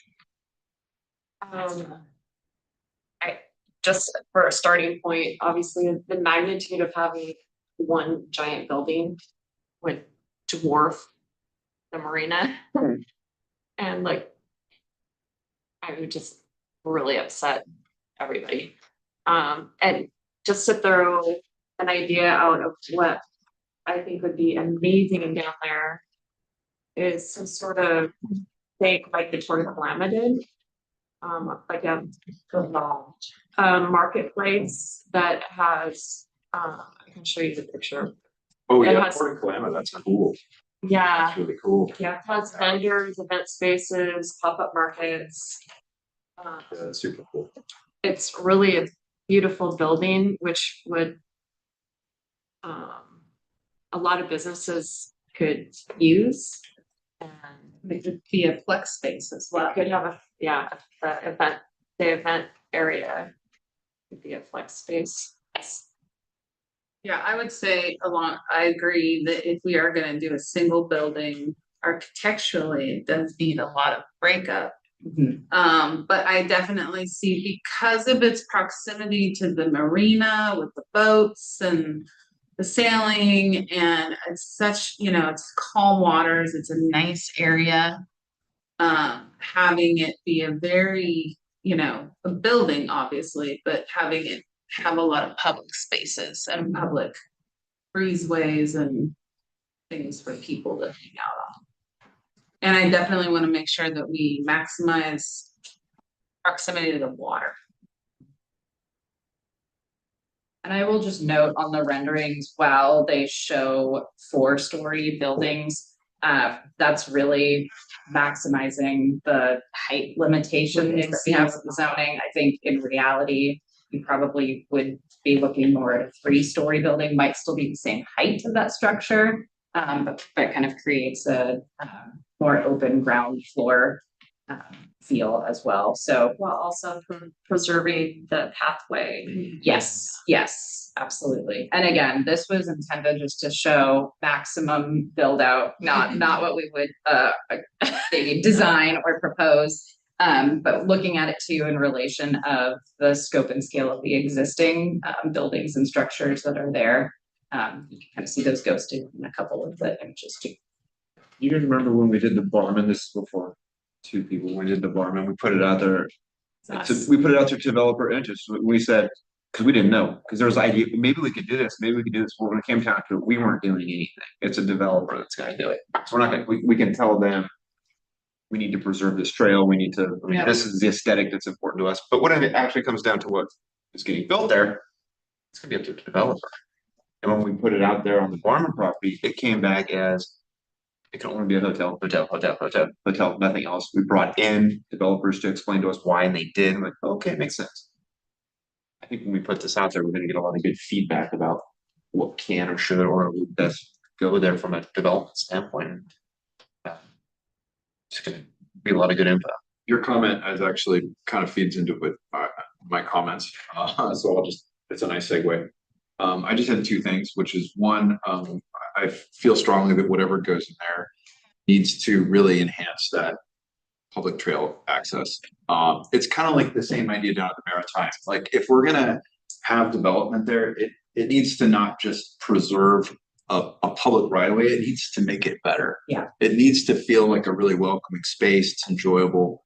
And obviously that trail there is really key. It's gonna tie into the pedestrian and bike on a bridge. Yes. So it needs to be kind of awesome. The other thing is, just like Ben said, there's all these questions. You know, I could make a dream list of what I'd like, but what's really gonna happen is we're gonna put it out there and we're gonna get a whole bunch of proposals and then we're gonna take our criteria and try to figure out what's best. So I'm thinking more in terms of criteria. Like my criteria are, does it promote economic development? Number 1. 2, what is the public benefit or quality of life aspect? Number 2. 3, income to the port to help support the waterfront. And number 4, aesthetics. Like simple, those are my criteria. But I just feel like we're at the stage now where, yeah, let's put it out there and say, who wants to do something here? Yeah. And yeah, maybe we get a proposal and we're like, can't do that. But maybe we get 4 or 5 and a couple of them are really cool, I just wanna make sure we understand the ordinance and know and that at least be something that we are now very clear on. We got adjust it, we're all there, and then if it hits the ordinance, I think we should hear all proposals because all ideas could be good. Yeah. I don't like if it's hotels, and then, you know, I think that is, we have to be dealing with what comes in, right? So it's up to your staff to get out the word that we're looking for proposals so that we have the option. Different options. So we have all the options, because we have to build something that we have to live with, right? And I wanna keep living here and be happy about it. Yeah, I don't think you heard anybody say, gee, we want a warehouse there. No. Maybe the warehouse. Mr. And I will say, unlike the Maritime property that is zoned light industrial, these are zoned commercial. So you actually have a lot of flexibility in the types of uses for this area. So you know what she's talking about, of like, this is where. No, I didn't catch that. Can you repeat why can you repeat that for Megan, what you said?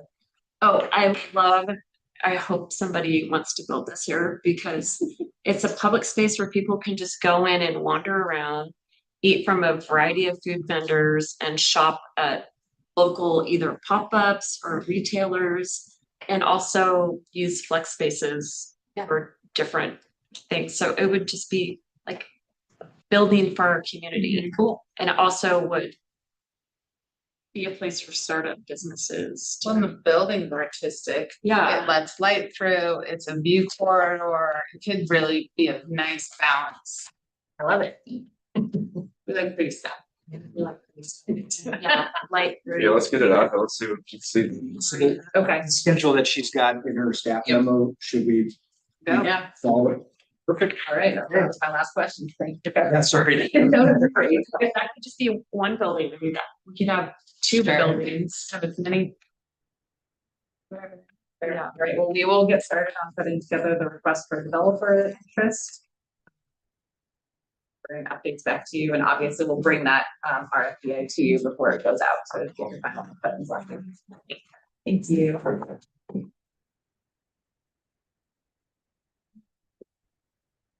This next one is just a very brief one that Commissioner Derry wanted to add, and that was a discussion on whether we should put out a marina survey.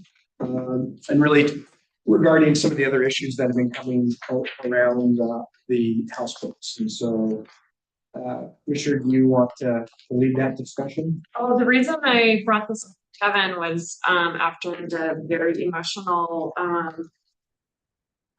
discussion with the houseboat or boathouse people. I thought maybe it would be good to get input from the marina community to see what everybody thinks, and that way, if everybody in the marina is kind of siding one way or the other, we have a better discussion point with the houseboat owners.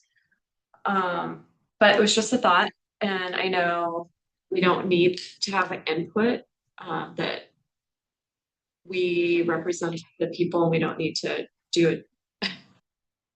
It's not a vote, it was just a way to gather more information. But now that, go ahead. So I think there's an opportunity here to make it a larger survey. If we do go a larger survey, this could answer a lot of Megan's questions, and she could open up to larger. So it's not the only reason people are taking the survey is a yes, no, houseboat kind of thing. Yeah. I also would be concerned with how many people and what our engagement rate is, because if you're gonna actually do a survey and 10 people respond, 9 people say yes to something and 1 person says no, then we have to live by the survey that says 90% people say this. Right? That's created problems before. So I think if you make it a larger survey, a larger scope, it might include more people to respond and try to help. Everybody in the wait list. Like that, well, no, or I'm saying like the whole community. one of the 50 questions could be About about something specific, but other, 49 other questions which would drive more people to take the survey as opposed to just.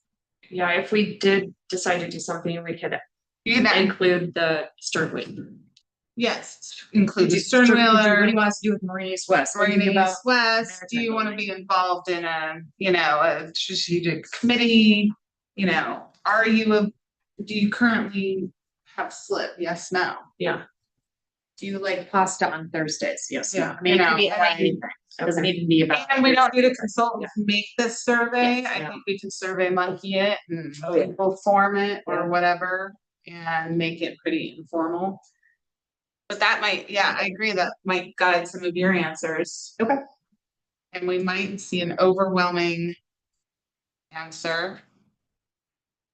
I think it should be a data point that we utilize, but not that we are following. Right, because Yes. surveys can be self-selecting. If Yep. you have a survey like who hates freeway noise, you're gonna get the people who are like, I hate the freeway noise and. And everybody people- hates the freeway. Well, the people that doesn't bother aren't gonna respond, so Exactly. Yes. you get that self-selecting mechanism, but they can still provide some helpful and, some Data helpful points. data. Yep. Sure, so.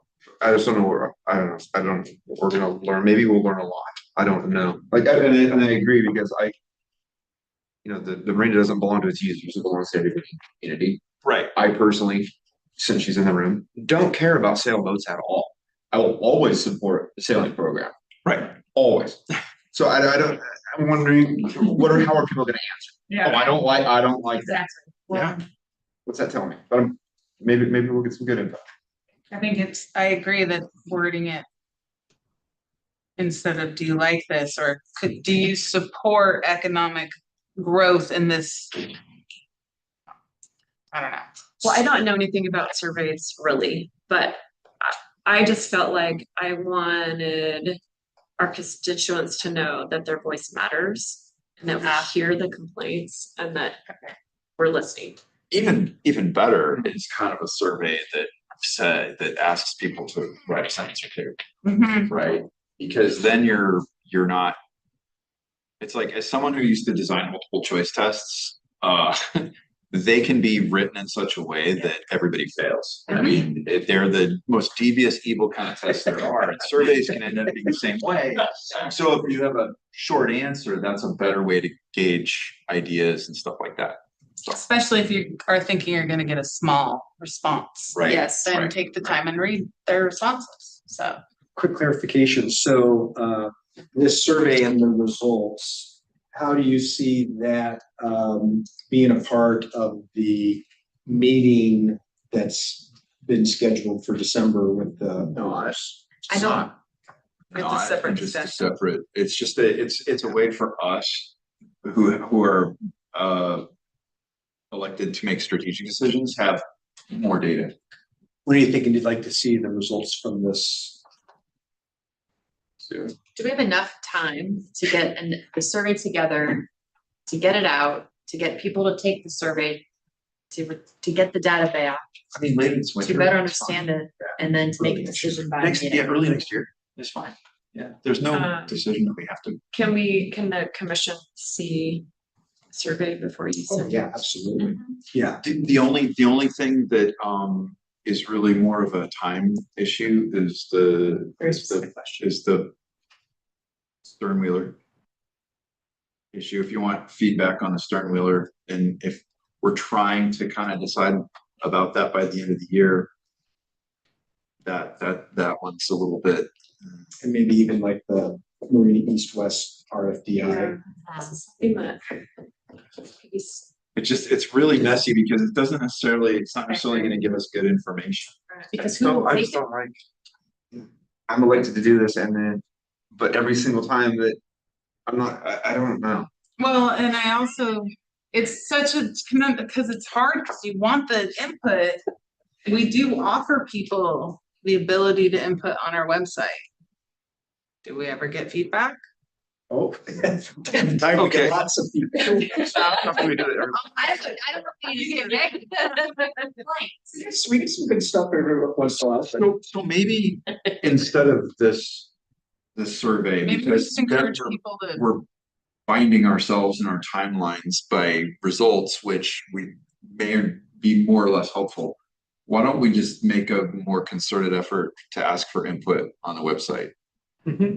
Well, and going back to the strategic business plan now, the timing might not be perfect, but Yeah. typically there are community surveys as a component Of of those. the strategic Yeah. business plan. Yeah. The question there is it going to be done early enough to be meaningful for you? It likely would be, just if Scott was here, he'd probably know, but it would probably be more like summerish. Yeah, Yeah, okay. okay, well.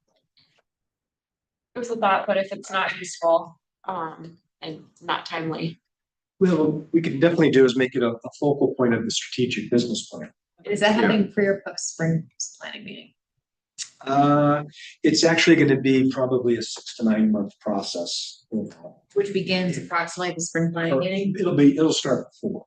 So we could do this first that, but I don't know if we can get it. I know it was brought up for the specific topic, but you could do it if you want more information. And also, I think again, something that's a guidance, not like a. Yeah. Okay, that's helpful. Okay. Thank you. Super. The answer things. Cut it off. Big 7.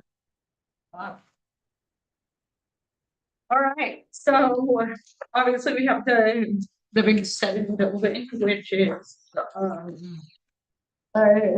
you know, more recently full of lots of art tenants. We have Industrial Street Studios, Clay Commons, Old Ceramics, Blue Mountain is there, North Shore. It's starting finally to start generating revenue. quite possibly, my understanding is for the first time. I know that there was talk of selling it. I underwrote the property and, you know, the projected sale price at this particular second, if you were to let it go as it is, best case scenario is 2.4 million at like a 7 cap, which 7% cap rate on a Class C building is pretty standard. That being said, there's a portion of Big 7 that is unleasable due to somewhat water intrusion. It is wanted by certain tenants, but continues to be somewhat of an eyesore to the building. We can't use it. We can't generate income while it's a problem. My recommendation is to not sell it until we can at least figure out what's wrong in that area and then determine if we can lease it or we can fix it and lease it and make it make sense financially. I think allowing it to be sold right this second would leave a lot of money on the table.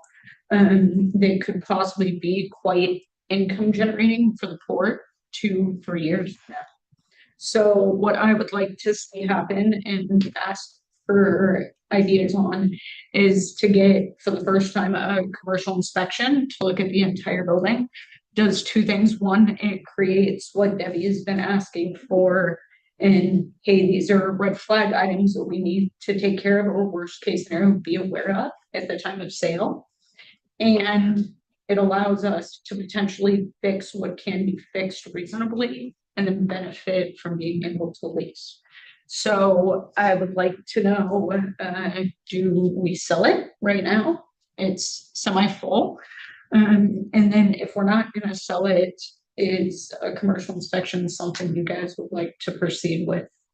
Makes sense. I mean, we can have it 100% leased if that's fixed.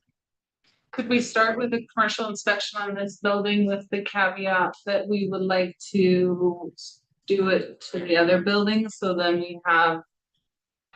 You understand what I'm saying? So. Yeah, so in an ideal scenario, I'd like to get these commercial inspections done on all of our buildings. Yeah. For Debbie's benefit and for ours, for our tenants. I think to know what is at the forefront of needing to be taken care of is essential in creating good places for our tenants to thrive. And if we have good buildings well taken care of, good tenancy comes with that, and thus great relationships with our community.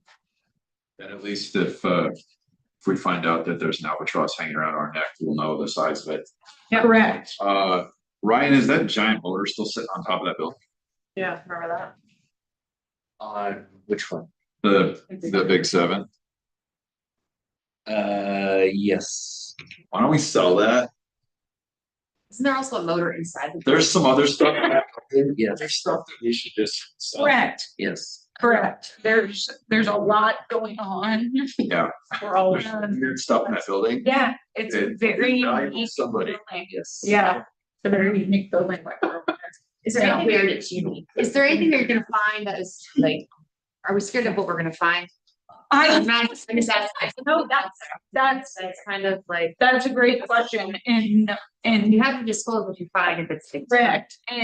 But not knowing what we don't have is almost as big of a risk as knowing.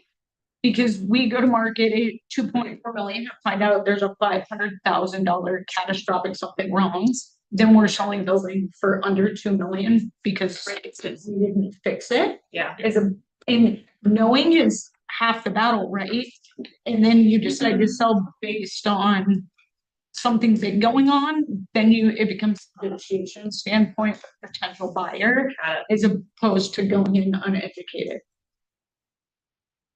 Yeah, because the buyer's gonna have an inspection. Correct. They're gonna find out about it. And so Correct. it's easier if we know upfront about it. Yeah. Whatever you wanna do. Yeah. Yeah. It's late in the meeting, right? This is what you want. Yep. Strategically place that. Okay, Okay. the next one's, lower mill proceeds. How do you guys want to use those proceeds once everything's closed? No, I already gave them the best. Not mine.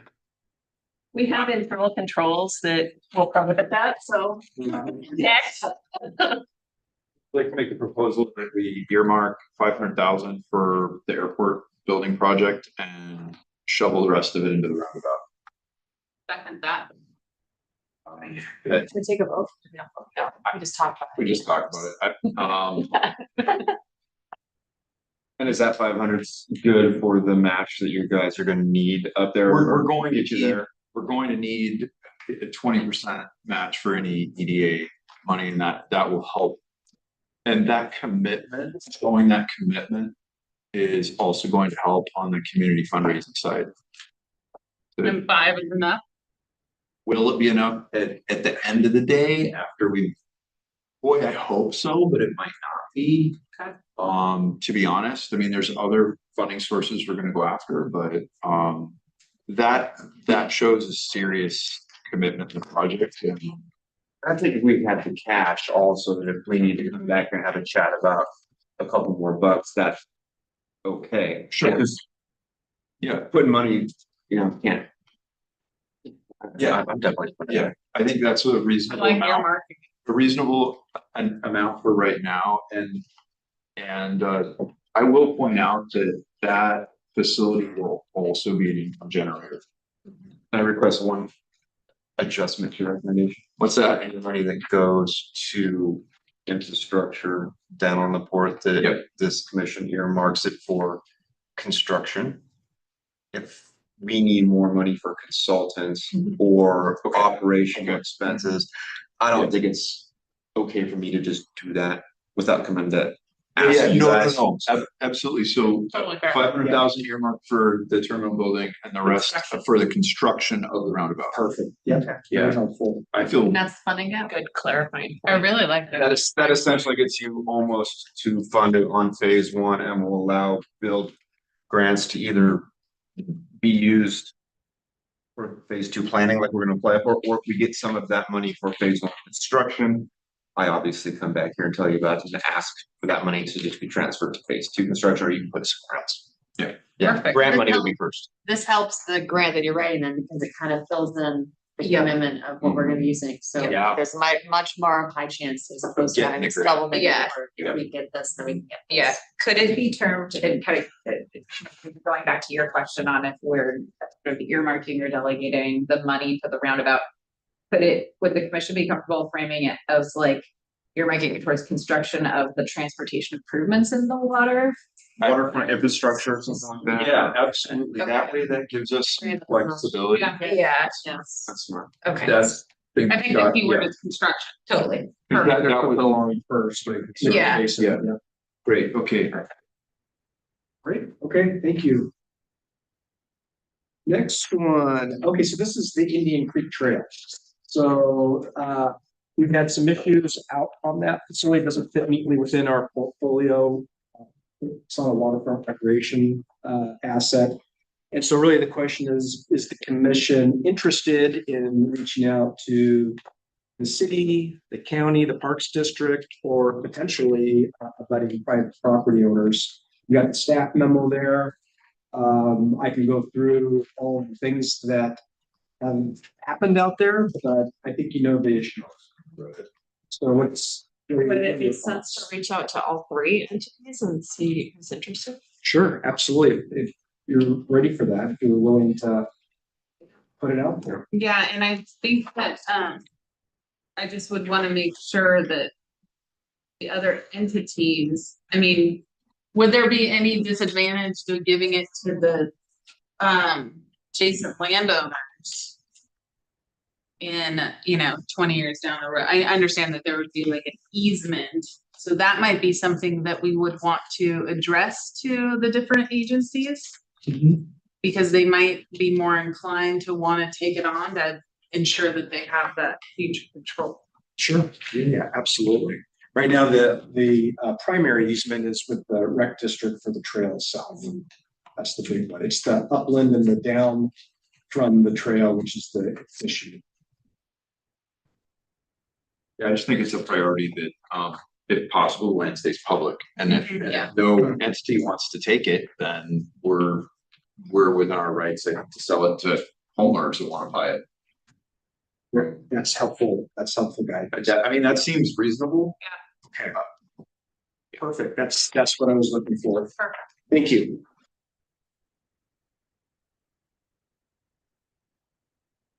Debbie. Yeah, so I wrote this memo prior to deciding to have it on executive session, and so then I said, should I pull this? And and Kevin said no, because we will still need to talk about if there's any decisions to be made. We have to talk about that obviously in public meeting. So basically the bottom line are the two questions at the bottom, and I believe that you are going to want to negotiate with the Bridge Authority. We haven't obviously seen And we did form a committee, Yeah. right? and well, but you have to do it actually in a public meeting, so. This is a public meeting. This is a public meeting, so it doesn't really require a vote, it's just that I know you do want to have a committee, so. And so if you want to say that. the committee Yeah, is- so the commission, I move that we form a committee, be a liaison for the bridge or negotiations. And go ahead and say that. Consisting of Amanda and Commissioner Eifert. Great. Well, she made a motion, so Oh, I I know. need to be seconded. I'll second it. Okay, Aye. any other discussion? Yeah, right, discussion. All in favor? Robert's rule. okay. All opposed? I was the only one that voted, I know. There were no nays. Okay, it's obviously getting late, and unfortunately, the next topic, well, I don't know what you guys want to do with the next topic, so. Well, I think my idea is the best. So, so do you want to move, should we move forward then with getting a traffic engineer to take a look at this and tell us what's the best idea to? Because I am a little nervous about reopening the center lanes and having that merge afterwards. I feel like we keep making these reactionary decisions. Let's pull the toll, let's pull the thing, let's get an employee. I want to put the pause on. And get someone to say, here's how we phase out of our bridge. And can we maybe look at some aspects that we could phase towards the new bridge? Like, would a tolling company want to come in here and help us with a small interim tolling, the change in the bucket, how they have it at other places where you can throw the change in and it counts it or whatever. I mean, if we're looking at a company that could potentially do the future bridge tolling, could they potentially have a short-term solution for one of our problems? I just want to slow down on keeping making lots of changes. Yeah, I think, and I think the reason that Commissioner Euring brought this up is that we are inundated with issues. And so we're trying, I don't know that, well, yes, we are being reactionary, but I think because the toll booth has only been closed for 7.5 months, we're still going through that process of learning from the fallout. And so I do feel like we have to tell the public we're doing something. Do you know those signs that are like, they're not fabric, but they're like fabric, they're like Mylar or whatever, they're fairly cheap to have printed up and you can do big ones. How about just a big massive sign that just is across where the booth is that says electronic tolling? Well, and that actually was one of staff's recommendations is to completely board up the toll booth and put a. You don't have to spend a lot of money. No. Boarding it up. Ugh. I mean, just. Well, no, just I one think of we those- think of plywood over it and a big sign.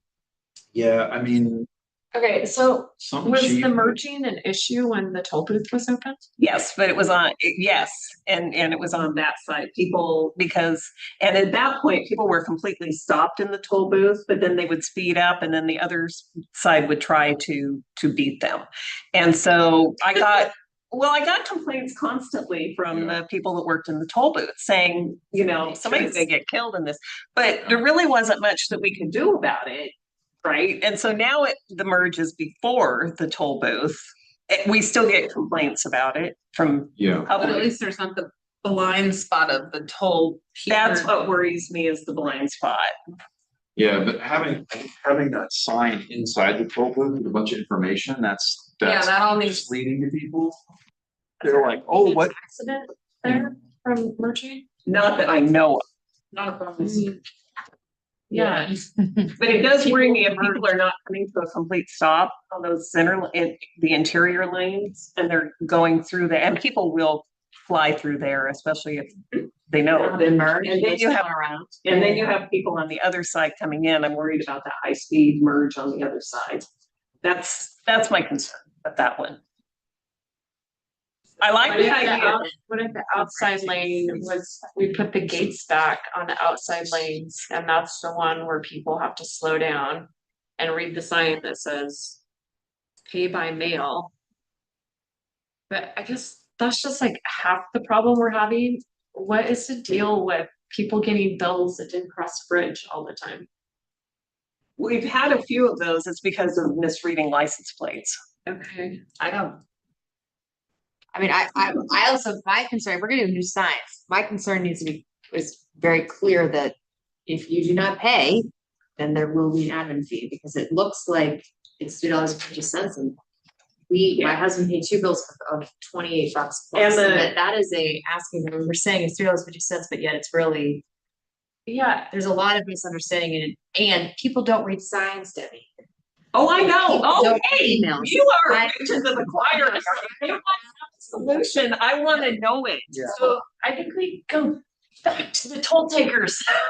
Oh my We don't gosh. have the money for that unless, so here's the issue is that if we start taking more money out of the bridge now, I mean, we don't have the money for it currently. We'd be talking about toll increase to go back to that. Okay, And we can do that. Did you punch a wall? Oh, sorry. My frustration, no, I apologize, I should have explained in the beginning. No, basically, I was out hiking and I fell. And I fell and caught my whole weight and I fell against the road, so I hit the asphalt and I broke 2 bones in my hand. So I see it happened on Saturday. I see an orthopedic surgeon tomorrow, and I'm hoping that surgery is not necessary. I don't even like when they told me that, but. okay, so I have a couple questions. Catherine, on the bridge, has the bridge people, authority discussed their tolling system? Yes. Are they in negotiations with a tolling company? Not yet.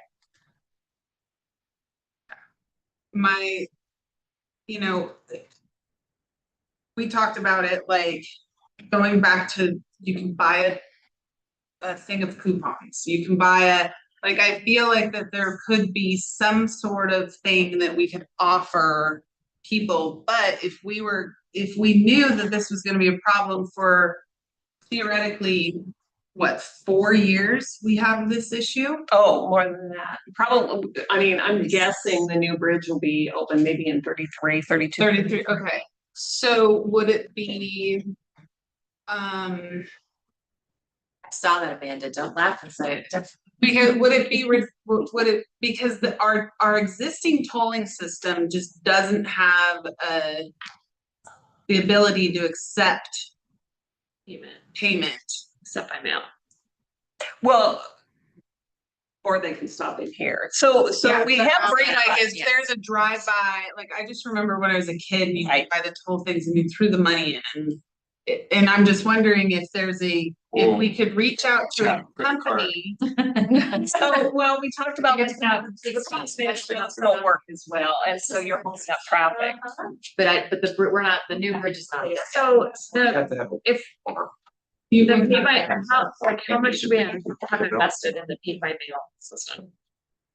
Well, pay by mail actually doesn't really cost us, I mean, there isn't an upfront investment. So we could end it. If you want to end it, we could end it. We'd have to replace it with something though, like reopening the toll booth. Or I don't know what we'd replace it with, but A way to pay as you go through, or Because we had Breeze By.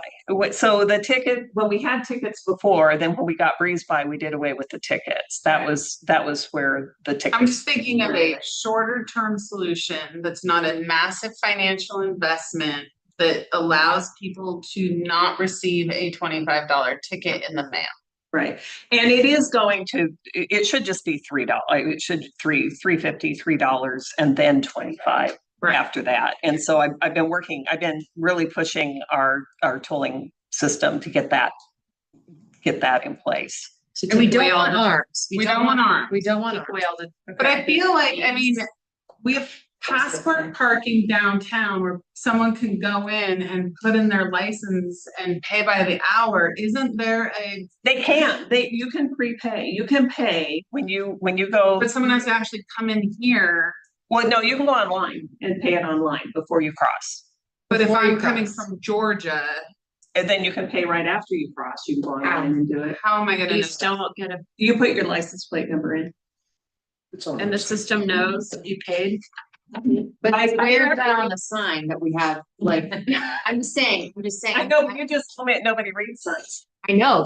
I'm not saying that, yeah, it's. I think that I read a bunch of reviews and said they got a letter from a collections agency was their first notice. Yeah, that was mine. And then they called the collection agency and they said there's nothing we can do about it. And so they end up paying huge fines. Well, they need to call the court, but because we have been working with people. But people are saying, I don't know what is happening. The post office tells us that these first ones are being delivered. That when it's $3.50, the post office says those are delivered because when the mail company mails them out, then those get registered with the post office and they say they are being delivered. Yeah, I just feel like we should not rely on an outside source because it's creating way too many complaints for you guys. Well, we can't process them in-house. I know. And that's another thing. For all the complaints we get, we are processing hundreds of thousands of transactions that are just going through of the pay by mail. Hundreds of thousands of them are going through just straight through people are figuring it out. So I don't know what the actual percent. I know we're getting a lot of complaints. Trust me, I know. But I don't know what percent that is of our total crossings that are. Here's what I want to know. I'd want to know with agencies that run similar bridges, what percentage, what are their percentages? If their percentages are just like ours, they're just like, hey, tough, it's always going to be like that, and you're not really going to be able to improve it, then we're just stirring the pot for no good reason here. Yeah, and I have talked to WashDOT because they have a lot of facilities, and I do hear from a lot of people that say that they went through a facility in Washington and didn't know they all of a sudden got a letter in the mail. Sure. I've talked to a lot of people that have said that. And then the Golden Gate Bridge, I've talked to some people down there as well.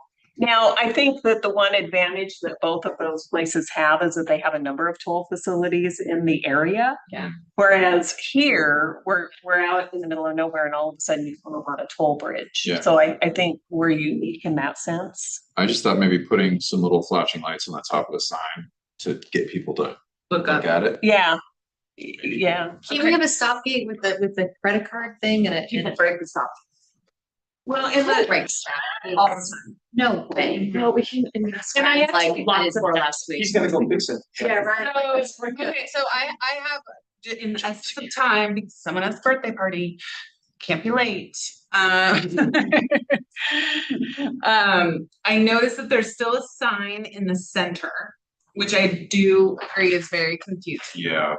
Could we remove that sign and in the very, very short term, I like your idea, big banner with the holes so the wind doesn't do it, that just says, that spans from the toll booth over to the barrier that says pay online, not pay by mail. Yeah. Okay. Say pay online, portahoodriver.com. Okay. Yeah.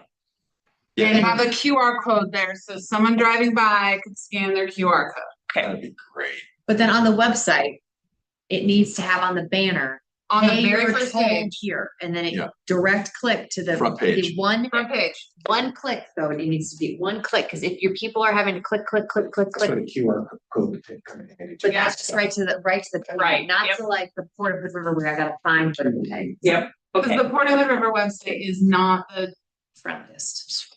splashiest, funnest thing to pop around on. So yeah, if it's right at the beginning, The banner. It's not bad, okay? it's not bad. It's a Hey, government, it's a government. That was website. not I mine. know, it's I, yeah. It's a lot better than it used to be. It is, and I appreciate the work that's gone into it. over the last few Actually, years.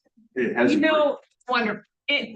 well, and things are, when you guys see any issues, like if you see something on the website and you think this is really clunky, tell us.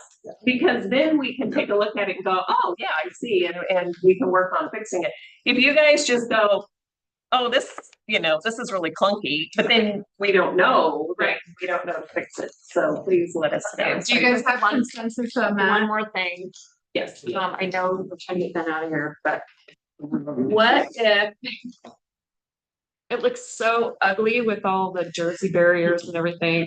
What if we close the outside lane and the only lane open was the inside lane? Because Because with the- roads, Oh, Yeah. Separate over, they have to go outside, they can't go through. so we It's not really gotta, good ideas. so, but I like your idea of get rid of all these, but we Yeah. just need to make it so this is closed off, and if you have a giant sign that goes across there, so no one can even drive. what if we had the metered lights on with no Disco gates? party. But the ones like you get in rush hour traffic. Why can't we just remove the toll booth, guys? Just remove it. Why can't you just remove the toll booth? Oh, Have a well, light. right now, I mean, theoretically we could, but there's equipment in there, Can actually. you just remove the big top over it? I'm sorry, what? Just remove the big top over it? Is there stuff on the? Okay, so we have a, On the roof? so we have a short-term Yes, idea, yes. and then It this is. still needs improvement. It's gonna need more improvement because you're gonna get some more feedback and then we're gonna need to address it.